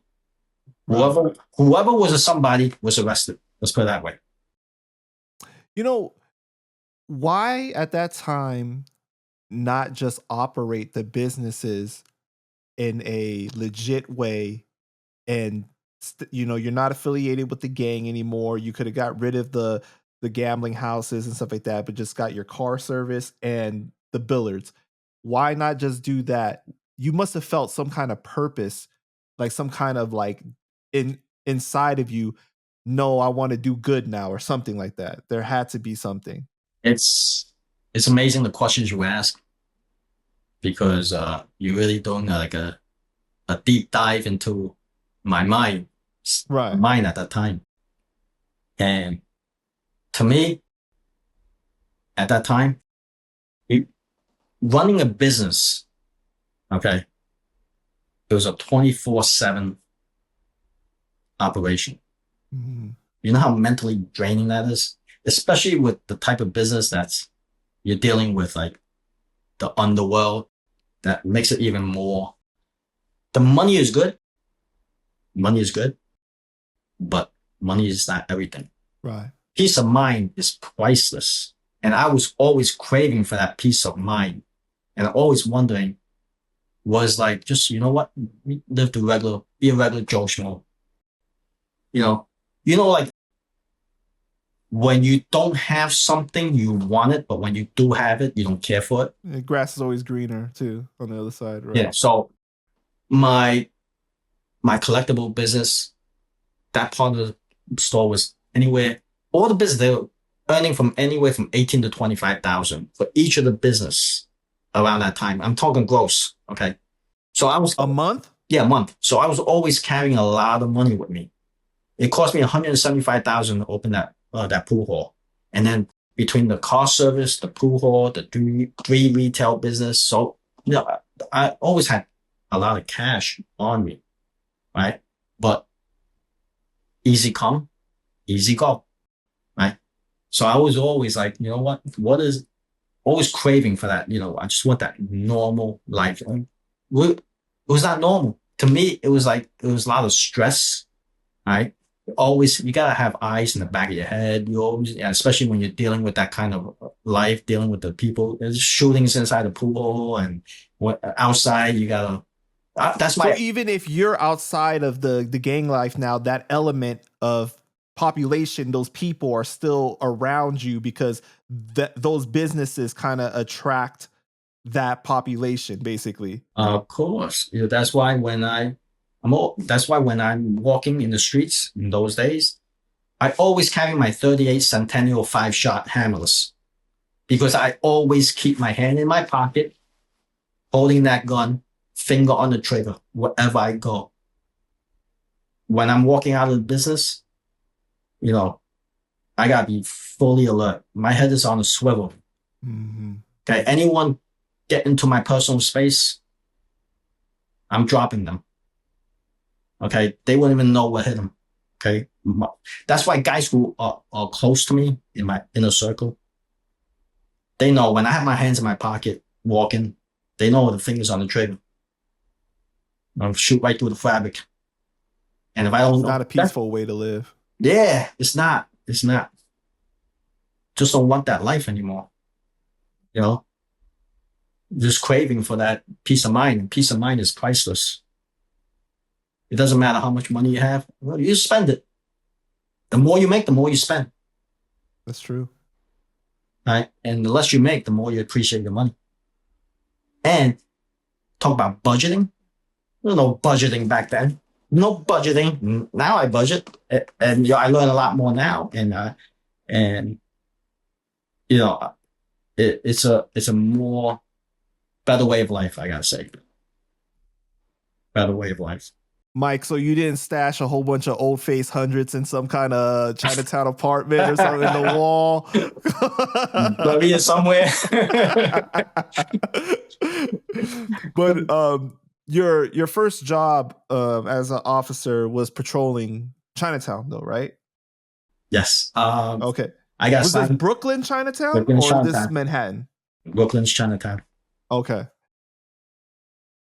And how was the feelings that you're experiencing as you're on this beat? I knew I was going to be running into a lot of people from my past, and I mentioned that in the book. Running into the Chinese, I was okay with that. I was okay with that because, like I said, there's only certain people who I'm close to. Anybody who I'm not close to, not in my inner circle, they got nothing on me, so I'm not worried. But it's what I was worried was with the Black community, because I dealt a lot of illegal activities with the Black community through Diamond. And guess what? Anytime I arrest somebody, I have to go to Brooklyn Central Booking. And who do I see there? The people I know from my past. And that's why whenever I go in there, I would be in uniform and I would wear my hat inside the location. It makes a big difference. Your uniform changes your appearance. And you know why? Because there were a couple of incidents where my own people don't even recognize who I was. I mean, I work a steady foot post. Day in and day out, I'm there. We're talking about for like about a year or so. I'm there talking to one of the store owners. In uniform, I go in there. And we built like a rapport. Every day, say hello, how you doing? Talk for 10 minutes, I'll leave. Sometimes I'll stay there for like an hour and talk to her. But when one day I came back to her store off duty, she's staring at me like she don't even recognize who I am. Like, you look familiar, but I can't picture who you are. Like, do I know you from somewhere? The uniform makes a big difference. And then there was a cop who actually, I was with a Big Head guy on my channel. And the cop knew Big Head was a Dongwon member. And I just happened to be with him. And he basically had us up against the wall, frisking me because, and I was a cop at that time. And I guess the excuse was I had a bulge because I was carrying my Glock 19, off duty. But he knew, but when I was in uniform, we dealt with each other many times. But when I was out of uniform, he didn't recognize me. So the uniform makes a big difference. What was his reaction when he found out you were who you were? Felt like an idiot. I mean, I don't know how he's feeling, but I would assume. I would assume he felt like an idiot because he didn't know what to say. His like, you could see his mouth open, like and then like wide open, and his brain was like working. Right, the wheels were turning. Yeah, I was like, I just saw you last week. He goes, oh, I said, I'm the cop. One of you guys. What are you talking about? You see me all the time. And then he just, his wheels were turning. Wow. I know at one point someone tried to bribe you. And because you reported it, they let you choose where you wanted to work, right? Oh, yeah. Yeah, they tried to bribe me. There's so many cases like that, especially Chinatown.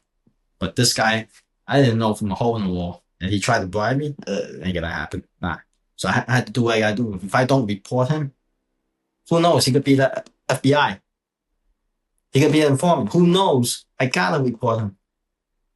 Right? I was put in a position where I don't know you. So nobody, I asked about him. No, he doesn't check out, So of course I gotta follow the protocol. I had to report him. So went through the whole motion and had a couple of meetings with him. They wired me up, blah, blah, blah. And it was for a prostitution house. Yeah, for a brothel. I think because he tried to offer you any girl that you wanted. Yeah, whatever girls I wanted. Anytime I go in, I get choose whatever girl I wanted. And like, it was like thousands of dollars in a month. I have to figure on the report. I have to go look back the exact amount. It was a lot of money, I mean, back then it was a lucrative business, brothels. So, yeah, I made the arrest and then the department actually, take care of people who made these arrests. It's even in the patrol guide. You make a bribery call, that's like, it shows integrity. So they offered me where I wanted to go. Places, the details that can give me a promotion. So I chose to get an interview with Community Affairs at Police Plaza. And then had the interview with a lieutenant, a female lieutenant at the time. And she interviewed me and she asked, where do you live now? And I told her the address and she was shocked because I live right across the street from her and she didn't know I was a cop. Because there was a lot of cops who live on my block and everybody knows everybody. But I've been a cop for like 5 years already by that time, maybe more. And yeah, more. 7 years, I think. And she didn't even know. That's how low pro I kept. And she was shocked. Yeah, I lived here for so many years and I didn't even know you were a cop. I said, I don't advertise myself as a cop. It's like, I guess, a lot of people that like to advertise themselves as, I'm a cop, like wherever they go. But to me, nothing good can come out of it.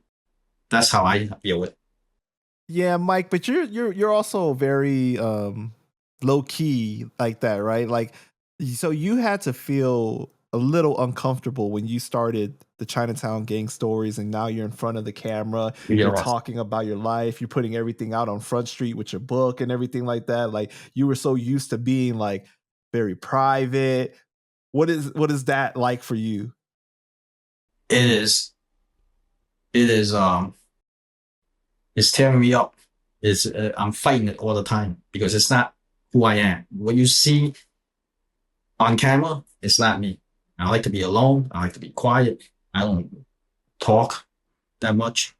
Like I could be in the office for 9 hours and do another 9 hours of overtime and 18 hours, and you're not gonna hear me say more than like hello, goodbye. Like that's the type of person I am, you know.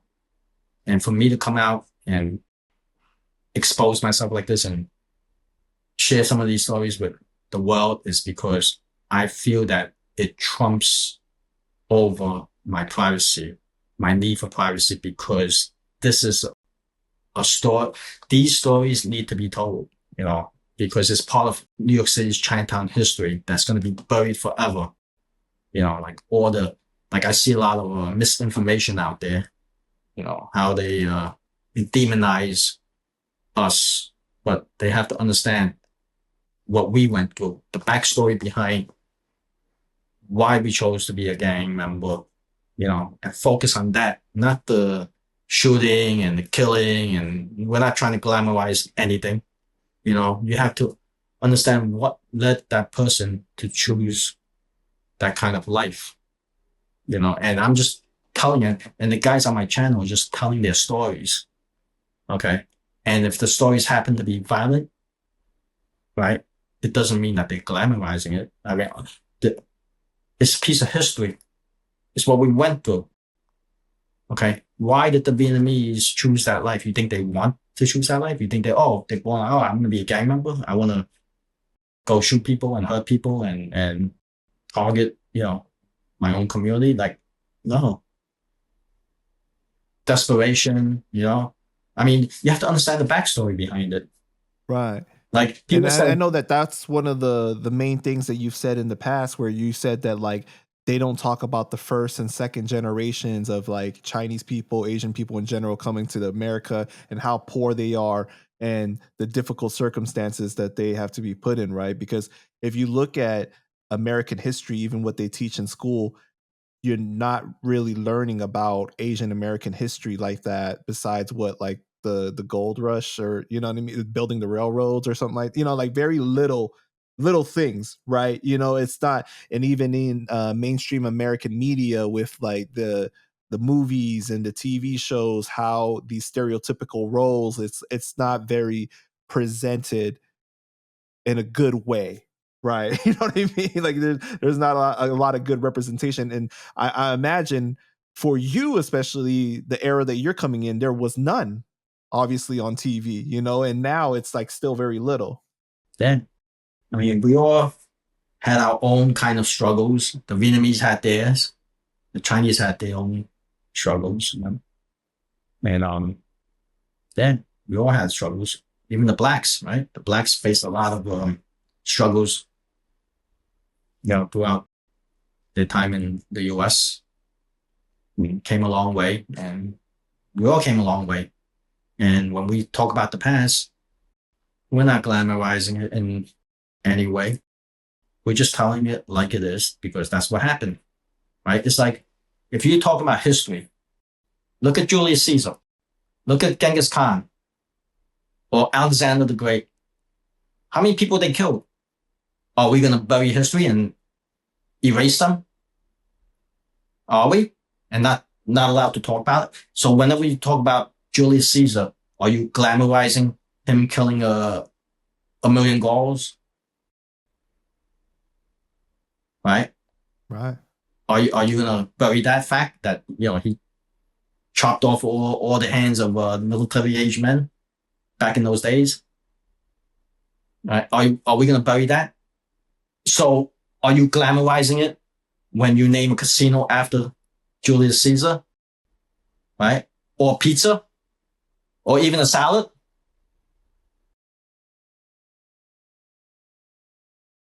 You know, it's almost like a double standard in a way, because this is about gangs, but it's really about your definition of gangs, then, right?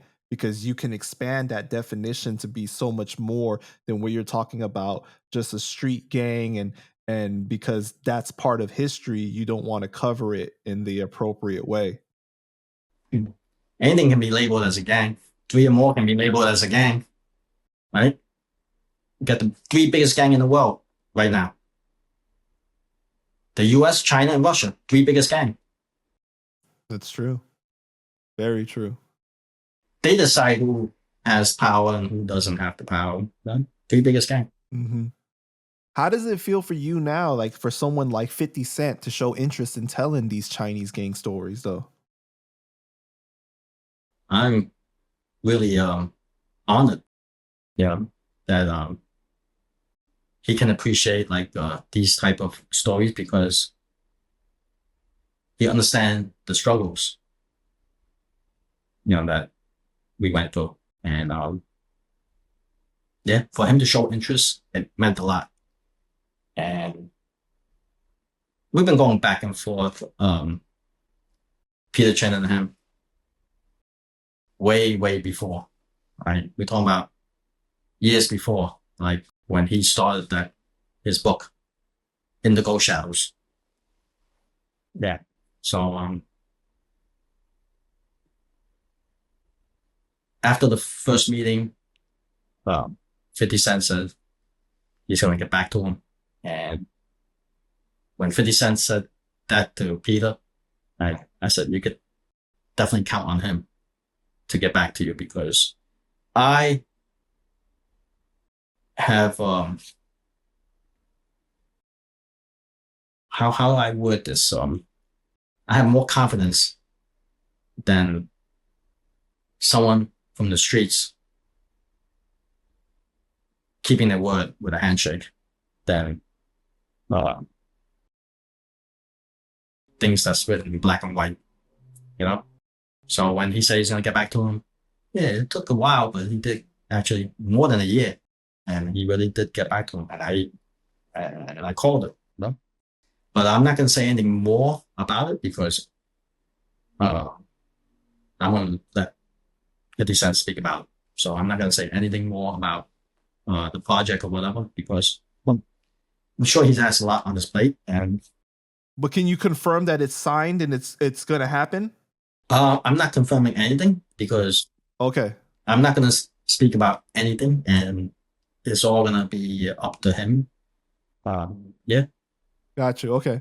They're all going to be up to him. There's nothing's coming out from me or Peter about it. I think that's it. Right. But I did see that you spoke about how you were surprised when he finally posted that picture, though, like during the meeting of you guys, like you guys took the picture, he went outside and he posted the picture on social media. Yeah. Well, I was surprised. He didn't have to do that. Right. Yeah. I mean, I think that if anybody's going to do it, though, he's the right person to do it. That is correct. Because of he's had a great track history of doing other shows, and I think it's genius for him to branch out. Because that's definitely something that it doesn't matter your race or ethnic background. Crime exists in every single community, right? There's gangsters everywhere you go. There's stories of these things. There's struggle everywhere you go. Yeah. And I wanted to include, like I said earlier, I mentioned this earlier, it's only like 300 pages in the book. There's so much history between me and Diamond that, and back then it wasn't a common thing for the blacks and the Asians to merge together and do crime together. It wasn't common, especially right at the heart of the junction at Flatbush, and guys from the Vanderveer. Yeah, they always talk about how there's a lot of tension between those two communities, right? A lot of racism. So for you, not with us. We had a really good relationship. Yeah, we had a really good relationship. The two crews came together. They all respected each other. I mean, it was like that movie with Jet Li, Romeo Must Die. Right. Like that scene where, inside the club, it felt like that. Some days it felt like that. I was sitting with the jukebox playing. Oh, you should Yeah. interview Diamond. Oh, he has so many stories. So many stories. Mitch asked me about that. He said that he wanted me to interview Diamond because he has a lot of stories with you too.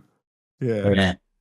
Yeah. And he has stories with me. He has stories with a lot of people who are, I guess, known in the black community.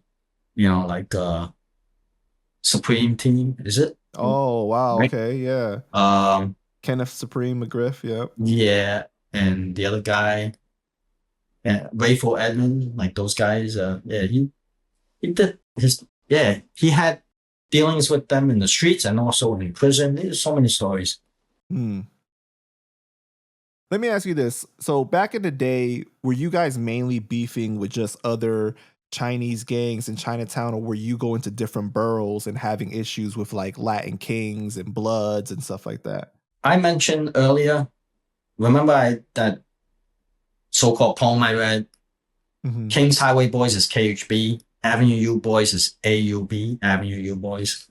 Um, some of those like street gangs, the white gangs that we had beef with. The Hispanics, yeah, one time um, had beef with them because they've mistaken us for the BTK. Because I guess the BTK was at a pool hall and they stabbed one of the Hispanic kids, and then they blame our crew for it. Well, but it was the wrong crew, wrong crew. The Fuk Ching didn't do it. It was the BTK. But I guess they were upset that one of their friends got stabbed and they wanted to get their revenge. One thing led to another. One thing led to another. The Hispanic kid got shot and killed, and one of my buddies got had to do 15 years for that. Wow.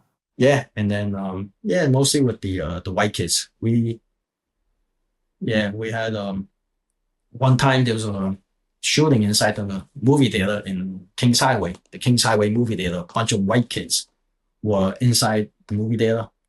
They were sitting in the back row, based on what I heard from the streets.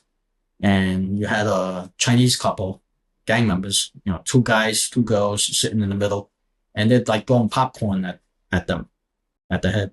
I guess they didn't know they were gang members. I guess they're just bullying, having fun with them, whatever. They didn't take too kindly of that. They got up and started blasting away, and then that causes some tension. But when they ran out of the movie theater, I guess they were shooting, and then they missed. They didn't hit anybody. So they came back again, did a drive-by, and finally hit one of the white kids in the leg, and then they blamed it on us, on our crew. So we get blamed for the things that other gangs did, like the BTK or the Green Dragons or the White Tiger. It's like, because remember, we were a new gang.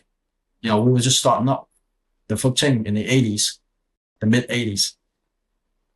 So they blamed it on us because we were there, just happened to be there. And so when they blamed it on us, they started retaliating on us, and then we had to shoot one of them, kill one of them, and then one of my guys did 21 years. Totally did 21 years for that shooting. But it was 3 against 1. 3 against 1 when they caught him alone. And it could have been self-defense, but I guess the lawyer didn't do him right. He could have pled out and did a couple of years, but he rolled the dice, took it to trial, and he did 21 years for that. That's crazy. Uh, So I've done a lot of interviews with like Latin King members and some Bloods, and the big conversation is always their war against each other, right? When you were a detective in Brooklyn, did you witness any of this firsthand? when I was a detective, it was mostly Mexicans. Mexicans fight each other at war. MS-13 and like the Mexican gangs. Hmm. but not the Chinese or Latin Kings. Latin Kings got really quiet after a while because this they know they've been here longer in the U.S. longer, so they know the power of Rico. Right. The Mexicans, they're a lot of them are immigrants new to the country, and they don't speak English. They only speak Spanish. They don't know when they drop the hammer on you. But the Latin Kings, Puerto Ricans, they speak English. They know. They have they're similar to like the Chinese. They really have this tight family bond, with their family. Um, so they know. That was a real big issue when MS-13 came to New York, though, right? Because I know that they said that there was a war between MS-13 and Latin Kings too. No, not in the neighborhood that I worked in. Yeah, they were fighting amongst themselves, the Mexican gangs. Yeah, and they were targeting, I guess, people who were in that age to be a gang member, and they were targeting those kids. A lot of stabbings. They do a lot of stabbings. What was the reaction in Chinatown when Uncle Benny passed away in July of '94? The reaction, so I guess, yeah, he was old man. I mean, eventually he has to go. I mean, you're asking my personal opinion.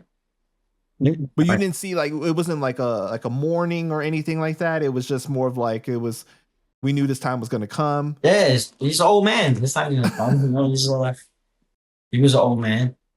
I mean, it's good. It's the gangs. Because it seems like his death happened around the same time that the gang started to fade out, though, right? Yeah, I mean, after he died, it just seems like it's not the same anymore because the Tongs were respected by the gangs. And then after that, the Tongs had no power over the gangs. Remember, people mistaken us for being the triad, or sometimes they call us the Tongs. But there's a difference between the triad, the Tongs, and the gangs. Okay? There's a difference. The triads are based international, just like 14K, Sun Yon, or there's so many different triads, but they're all over the world. They have their tentacles in all different countries, but they're mostly based out of Hong Kong, Taiwan, and there's a triad in Toronto, Canada. So there's different sets. The triads, when they deal with New York City's Chinatown, they have to go through the towns, and the towns reach out to the street gangs like us. So who has the power? It's really the street gangs that have all the power, and the towns is like a bridge between like our connection to the towns give us the connection to the police department, to the because the towns deal with the police department, they deal with the politicians, they deal with it's like a one-stop shop for everyone in the community, the store owners, anything that goes on in Chinatown, the towns know about it. If this guy is selling a store, or that this apartment is for rent, if you need a loan, you go to the towns. So they're like the community center, pretty much. exactly. So they're the ones that the triads reach out to get to the gangs. So if they want to bring the heroin to this country, or they want to bring some bootleg stuff to this country, then they deal with the tongs, and then they reach out to the gangs. So you're saying that the triads really don't have that much power in America like that, though? They have absolutely no power in New York City's Chinatown. I'll tell you that. Oh, right in now. New York City, Chinatown. Okay. Because they will have to go to the gangs. They will have to go to the gangs. Just like Onion Head, Machine Gun Johnny.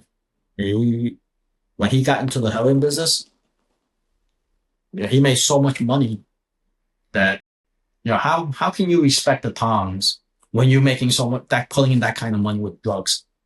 That's why like even the Italian mob, they didn't want their people to deal in drugs because number one, it's going to bring heat, and number two, you're pulling in ridiculous amount of money. And when you do that, the hierarchy, the structure, the organization, it just collapsed because People start fighting. yeah, you're making that kind of money. You're making a lot more than what your boss is making. Right. How are you going to respect your boss? It's interesting because like mainstream media, and movies and stuff like that, right? Like Hollywood, they give us these ideas like from like Rush Hour, the triads, they got like all this kind of power in America and everything. But the interesting thing about the movie Rush Hour, the first one, the villain's name is Jun Tao, which is a lot of people have speculated they Tong copied Tao. from Chung Tao, right? Yeah, Tong from Tao Onion Head, means onion head in Chinese, right? but they And Machine twisted Gun Johnny. yeah, they twisted. What was your experiences with him? Oh, when I came out, his name was all over him. His name was like was known. And the people who were known back then, like the name kept circulating around was Amigo from the BTK, Hmm. Chong Tao. Nobody called Machine Gun Johnny. We don't, if you back in those days, we don't even know who Machine Gun Johnny is. I think it was like later on the newspaper gave him that name. Oh wow. Yeah, everyone calls him Onion Head. And I was like surprised, who is Machine Gun Johnny? Then I looked at it, oh, okay, so they're talking about, Johnny Yang, Chong Tao. Everybody calls him Chong Tao. And yeah, and then Peter Chen, Kid Zai. Right. The one thing with Kid Zai, on my channel, I call him Kid Zai because that's his nickname that they gave him. But nobody calls him Kid Zai to his face. They call him Kid Call. So because Kid Zai means like you're a boy, Right. there's a young boy. So out of respect. But out of respect, they call him Kid Call. Call means brother. So they call him Kid, and then they add Go to. So that's why. But for my channel, when I'm on YouTube, I'll call him Kid Zai for the non Chinese speaking Viewers. Yeah, Right. so they will understand that I'm referring to Kid Zai Peter Chen. But if I say Kid Call, then they'll be lost. They'll be like, so different nickname. Who is Kid Call? So you personally didn't have any experiences with Johnny. No, he was like different level because once he got into drugs, he didn't deal with the street operations like that. Yeah, But he was very feared in the street. Like people were very scared of him. they were scared of his people. Yeah, I mean he's respected. He he does his thing. He's not yeah, he does his thing. I mean he definitely yeah, he's definitely up to it. There's only a handful of people who are the people who were the shooters. It's only a handful. It's only a handful. So he ended up going away to prison for a long time for narcotics, right? And he was released in 2010, and like he disappeared. Like nobody knows what happened to him. Or do you know? We'll leave it at that. There's a Okay. yeah, You smirk a lot, and when I see you smirk, I'm like, oh, he knows something. of course, because it's a small, tight, group of people. Everyone knows everyone. They still keep in contact. I mean, especially if, yeah, I will just leave it at that. Okay. No, he's yeah. good. He's good. He's good. Yeah. He's doing good.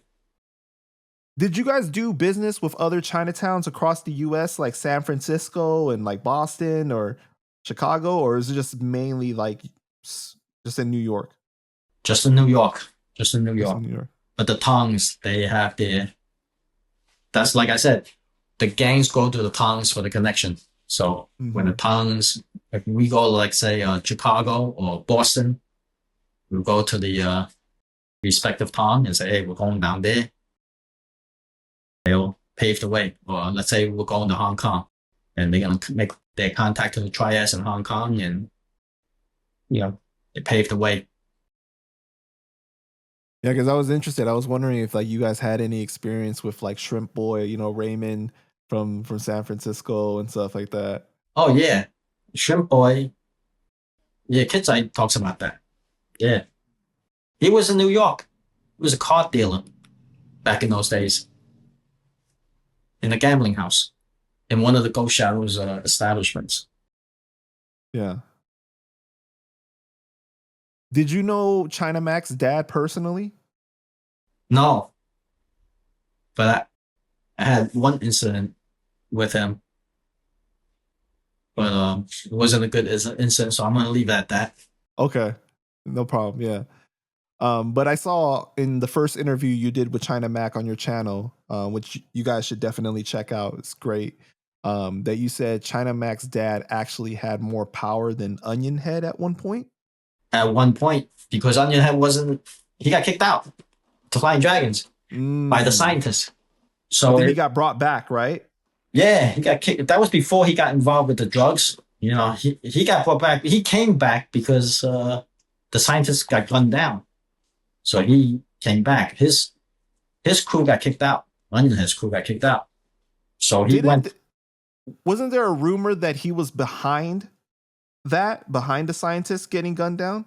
That's a rumor. But Hmm. yeah, we'll let Right. him put the pieces together. Because what happened is he got kicked out, and then he became a truck driver delivering live chickens to the restaurants. Yeah. That seems like a tough adjustment and fall from grace to go from that. Yeah, and especially he got stopped by Kitsai and his crew one time while he was delivering chickens, and Kitsai's like, "What the hell are you doing in my territory on my street?"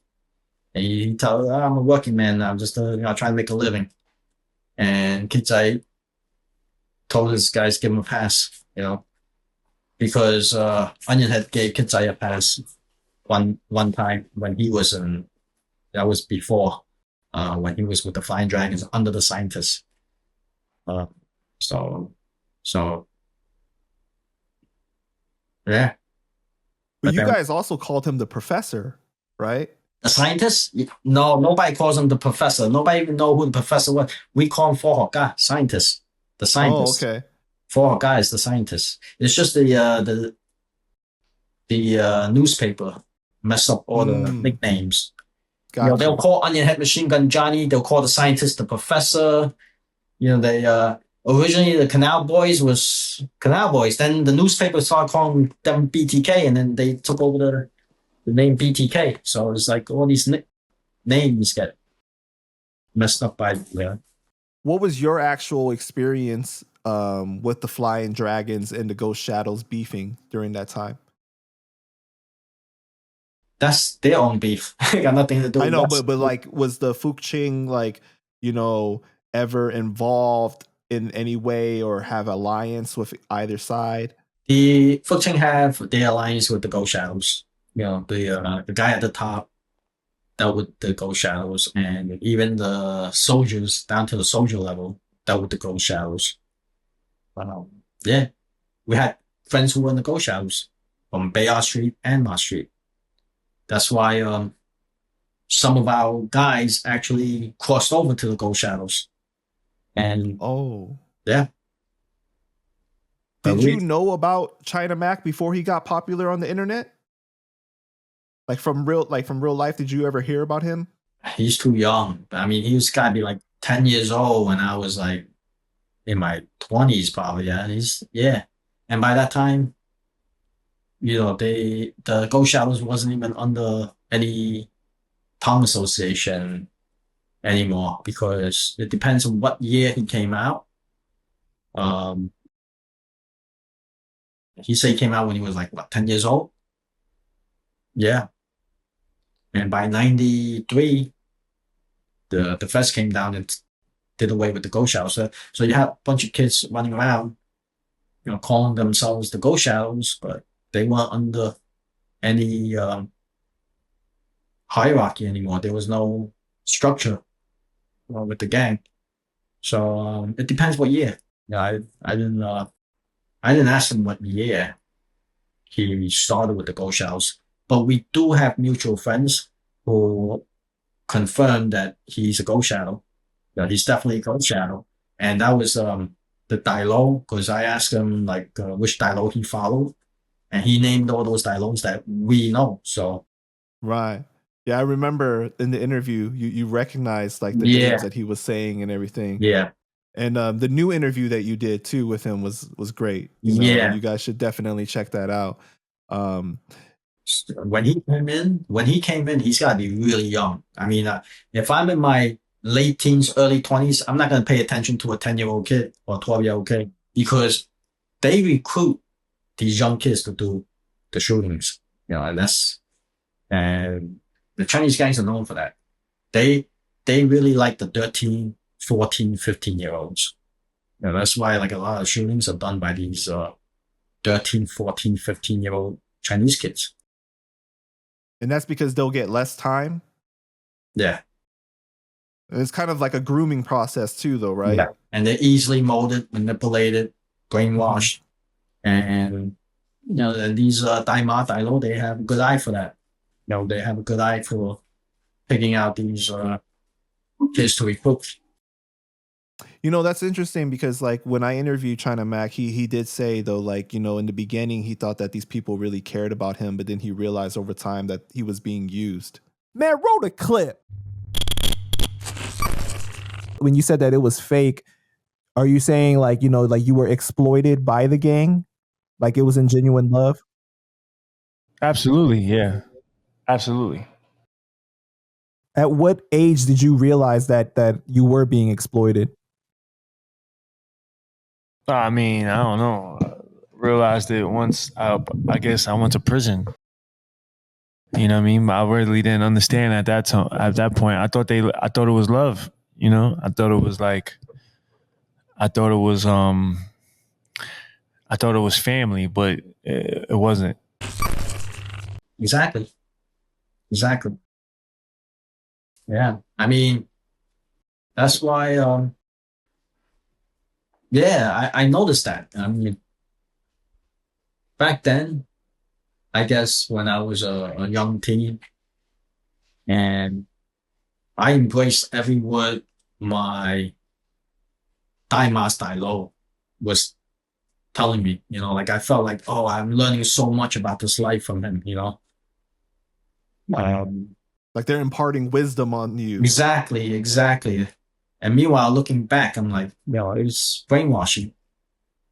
For example, like I remember it's something I can't forget because I was like in awe. It's like he's teaching me, don't let anyone get up into your personal space. And if it does happen, and if you couldn't prevent it, if they sneak up on you, just push them back with one. And he did it physically. And I mentioned in the book, like he pushed me up back with one hand and reach for the gun with the other hand and start blasting away. Like he's giving these lessons to all these young kids, like 15, He's teaching 16. you survival skills. So Exactly. it kind of feels like they really care about you. Yeah. So I felt like, wow, he's teaching me this, so he must care about us not getting hurt, and this is what we need to do. And it felt like a brotherhood, like a family, like he cared, like this guy cares for us. So sort of like that. So And when you're coming from a home environment that's really troubled, like China Mac, where he ran away from home and he needed somewhere to live, and you have like the Dailos giving you a place to live and paying for you to eat and stuff like that, you thinking like, wow, like I have to show my loyalty back and repay them by, putting in work. Yeah, and we'll go to dinner, and he picks up the tab, and he'll just sign for the bill, and we all leave or we just sign his name on it, and tell him who we are, and then he picks up the tab for us, and he'll rent out these we call it apartment, but for YouTube I call it safe house. But in the streets, all the Chinese gangsters, they call it apartment, whether it's a condo, a house, or what we call it an apartment. That's how we refer to the safe house. So he would rent out all these safe houses for us. We had one around like Williamsburg, one in Flushing, Brooklyn, by Midwood. So many different safe houses. And we felt like, oh wow, we got a place to stay anytime we want, uh, and it's always fun because there's always a lot of people in and out. Our crew, whether it's some place will have 5, some place will have 10. Always had like a fun time. Well, shout out to China Mac, man. It's really good, brother. Yeah. You ended up suing the NYPD in 2019 and you retired in 2021, and the lawsuit finally got settled last month. Yeah. I'm just yeah. Can you talk about why you sued them and how the settlement came out? Oh, we was do the bullying. Yeah, of course, bullying. I'm not gonna go into details about it, but I'll just give you,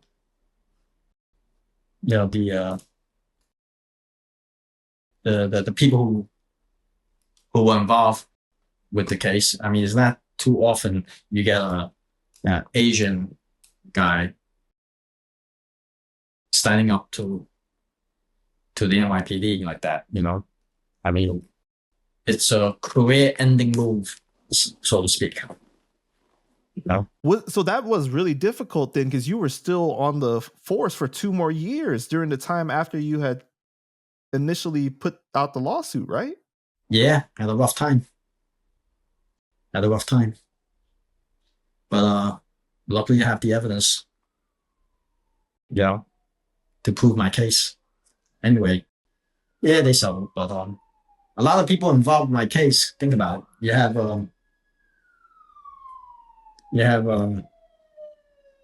Anthony. Right as the sirens go. Yeah, let the sirens go. You're gonna edit this, right? No, I'm saying it's funny because right as the sirens are going, it's a coincidence at the same time, But yeah, from what I understand, there's a lot of people involved in some dirty shit. Yeah. So think about the people who were involved in my case. You have Anthony Carrero. Now, he was recently arrested for the PPP fraud. Recently. Then you have Rohel Khalid, right? A detective who worked in my office. Like, these are the guys who work in my office. And he was a suspect in a more than a decade-old homicide before he was a cop. So now they're looking into that. All right. Then you have William Gray, and you have the detective, and you have my commanding officer. Right. These 2 guys were arrested for drunk driving. I mean, one of them left the scene. So, Gary Caporal. And this is all factual stuff that it's has all been newspaper. Put out there. It's all so in the it's newspaper. Not defamation or anything like that. It's just you're speaking the facts. I'm speaking the facts. The guys I work with, right? Gary Caporal, right? Drunk driving. William Gray, drunk driving. Anthony Carrero, arrested for PPP fraud. Then you have Rohel Khalid, right? He's a suspect right now in a decade-old homicide. Before he became a cop, he was a suspect in the homicide. Check it out. It's all in the newspaper. This is all. So you have who else? You have Yusuf Isa, right? And he got jammed up for scamming I think the tolls for $15,000 or something like that. It's in the newspaper. Mm-hmm. You read about it in the newspaper, right? And then Elvis Melazali, you could read about him in the newspaper. There's and then you have John Dandola, the internal affairs guy who investigated my case. John Dandola, read about him in the newspaper. How he tried to block the promotion of this detective because he had a personal feud with the detective's father. So, and then you have James Cobell. Now he was the commanding officer of the EEO. And look what happened to him. Look what he was posting racist comments in a message board, and he got kicked out of the NYPD for that. Right. And that's why my case went nowhere with the EO within the department. And from what I understand, it was a lot of like racist language being used against other officers, basically. Hey, not only Chinese, you guys, yeah, they would call the blacks the N. Jewish, blacks, everything pretty much. Yep. And also some of the cases involving minorities were closed prematurely, were shelved, like these type of things was happening, less priority. I'm not gonna get into the details, but you could just use your imagination. Like I work with these guys, so you could just use your imaginations, like the type of guys, the things that go on in the office, you know. I mean, James Dawson, right? I mean, he didn't make the papers, but the words that he used against the minorities wasn't so nice. See, what kind of person he is. You know, some racists, they just can't hide themselves. You know, it has to come out of them. That had to be really disappointing for you to be on the job for what, 26 years, right? And for it to end this way, like this is the ending you remember versus, you know, kind of like going off into the sunset type of ending. You know what? I don't really think about it. I just, like I said, I always push forward. Right. Who cares how the ending is gonna be? Right? Some people say, "Oh, I will have like a happy." Not everything ends with a happy ending.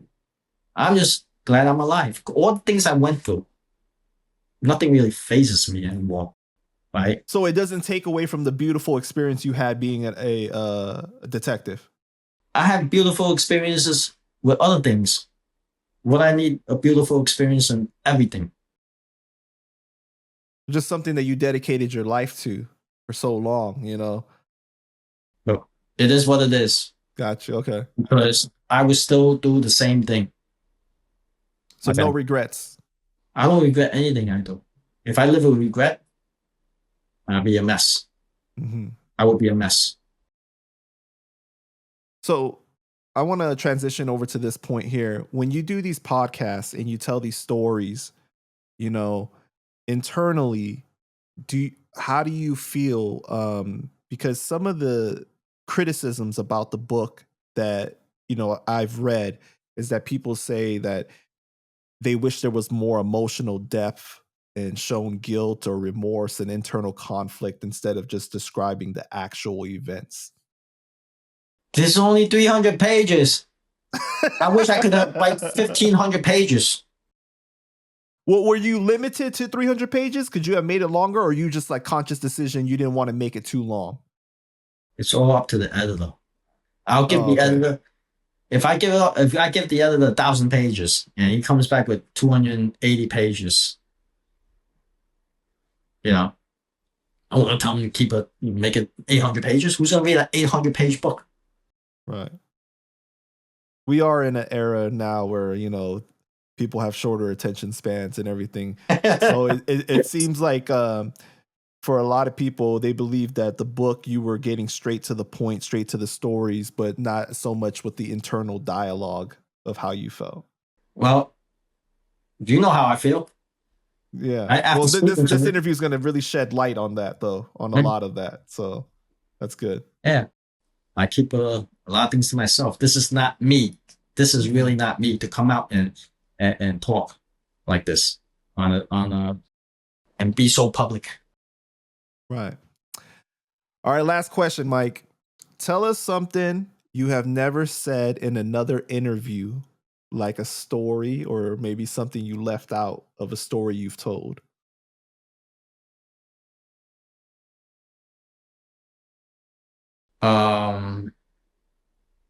I did something bad to a person who did something bad to my mom, and that person, yeah, and that's something I don't regret. If you ask about regret, I don't regret. Is this related to the event when you were 4 years old? No. Oh, okay. I was I like, was a dang, gang. you located that guy. Yeah, I was a gang member. I mean, anybody can relate to it, I guess. You don't have to be a gang member to relate to something like that. Hmm. I mean, yeah. If somebody hurt your mom, what would you do? You know what I'm saying? Right. That's all I'm gonna say. She came back bruised up, and that's all. All right, Mike, I just want to thank you so much for your time, man. Is there anything else you want to say to the people before we go ahead and wrap it up? No, that's it. I mean, hopefully, hopefully, your audience will enjoy this interview because I think this is the longest interview I've ever been on. Ever. Well, we definitely had a lot to talk about, man, and a lot to unpack. But I appreciate you so much and your time. All right. Thank you. Thank you for having me on.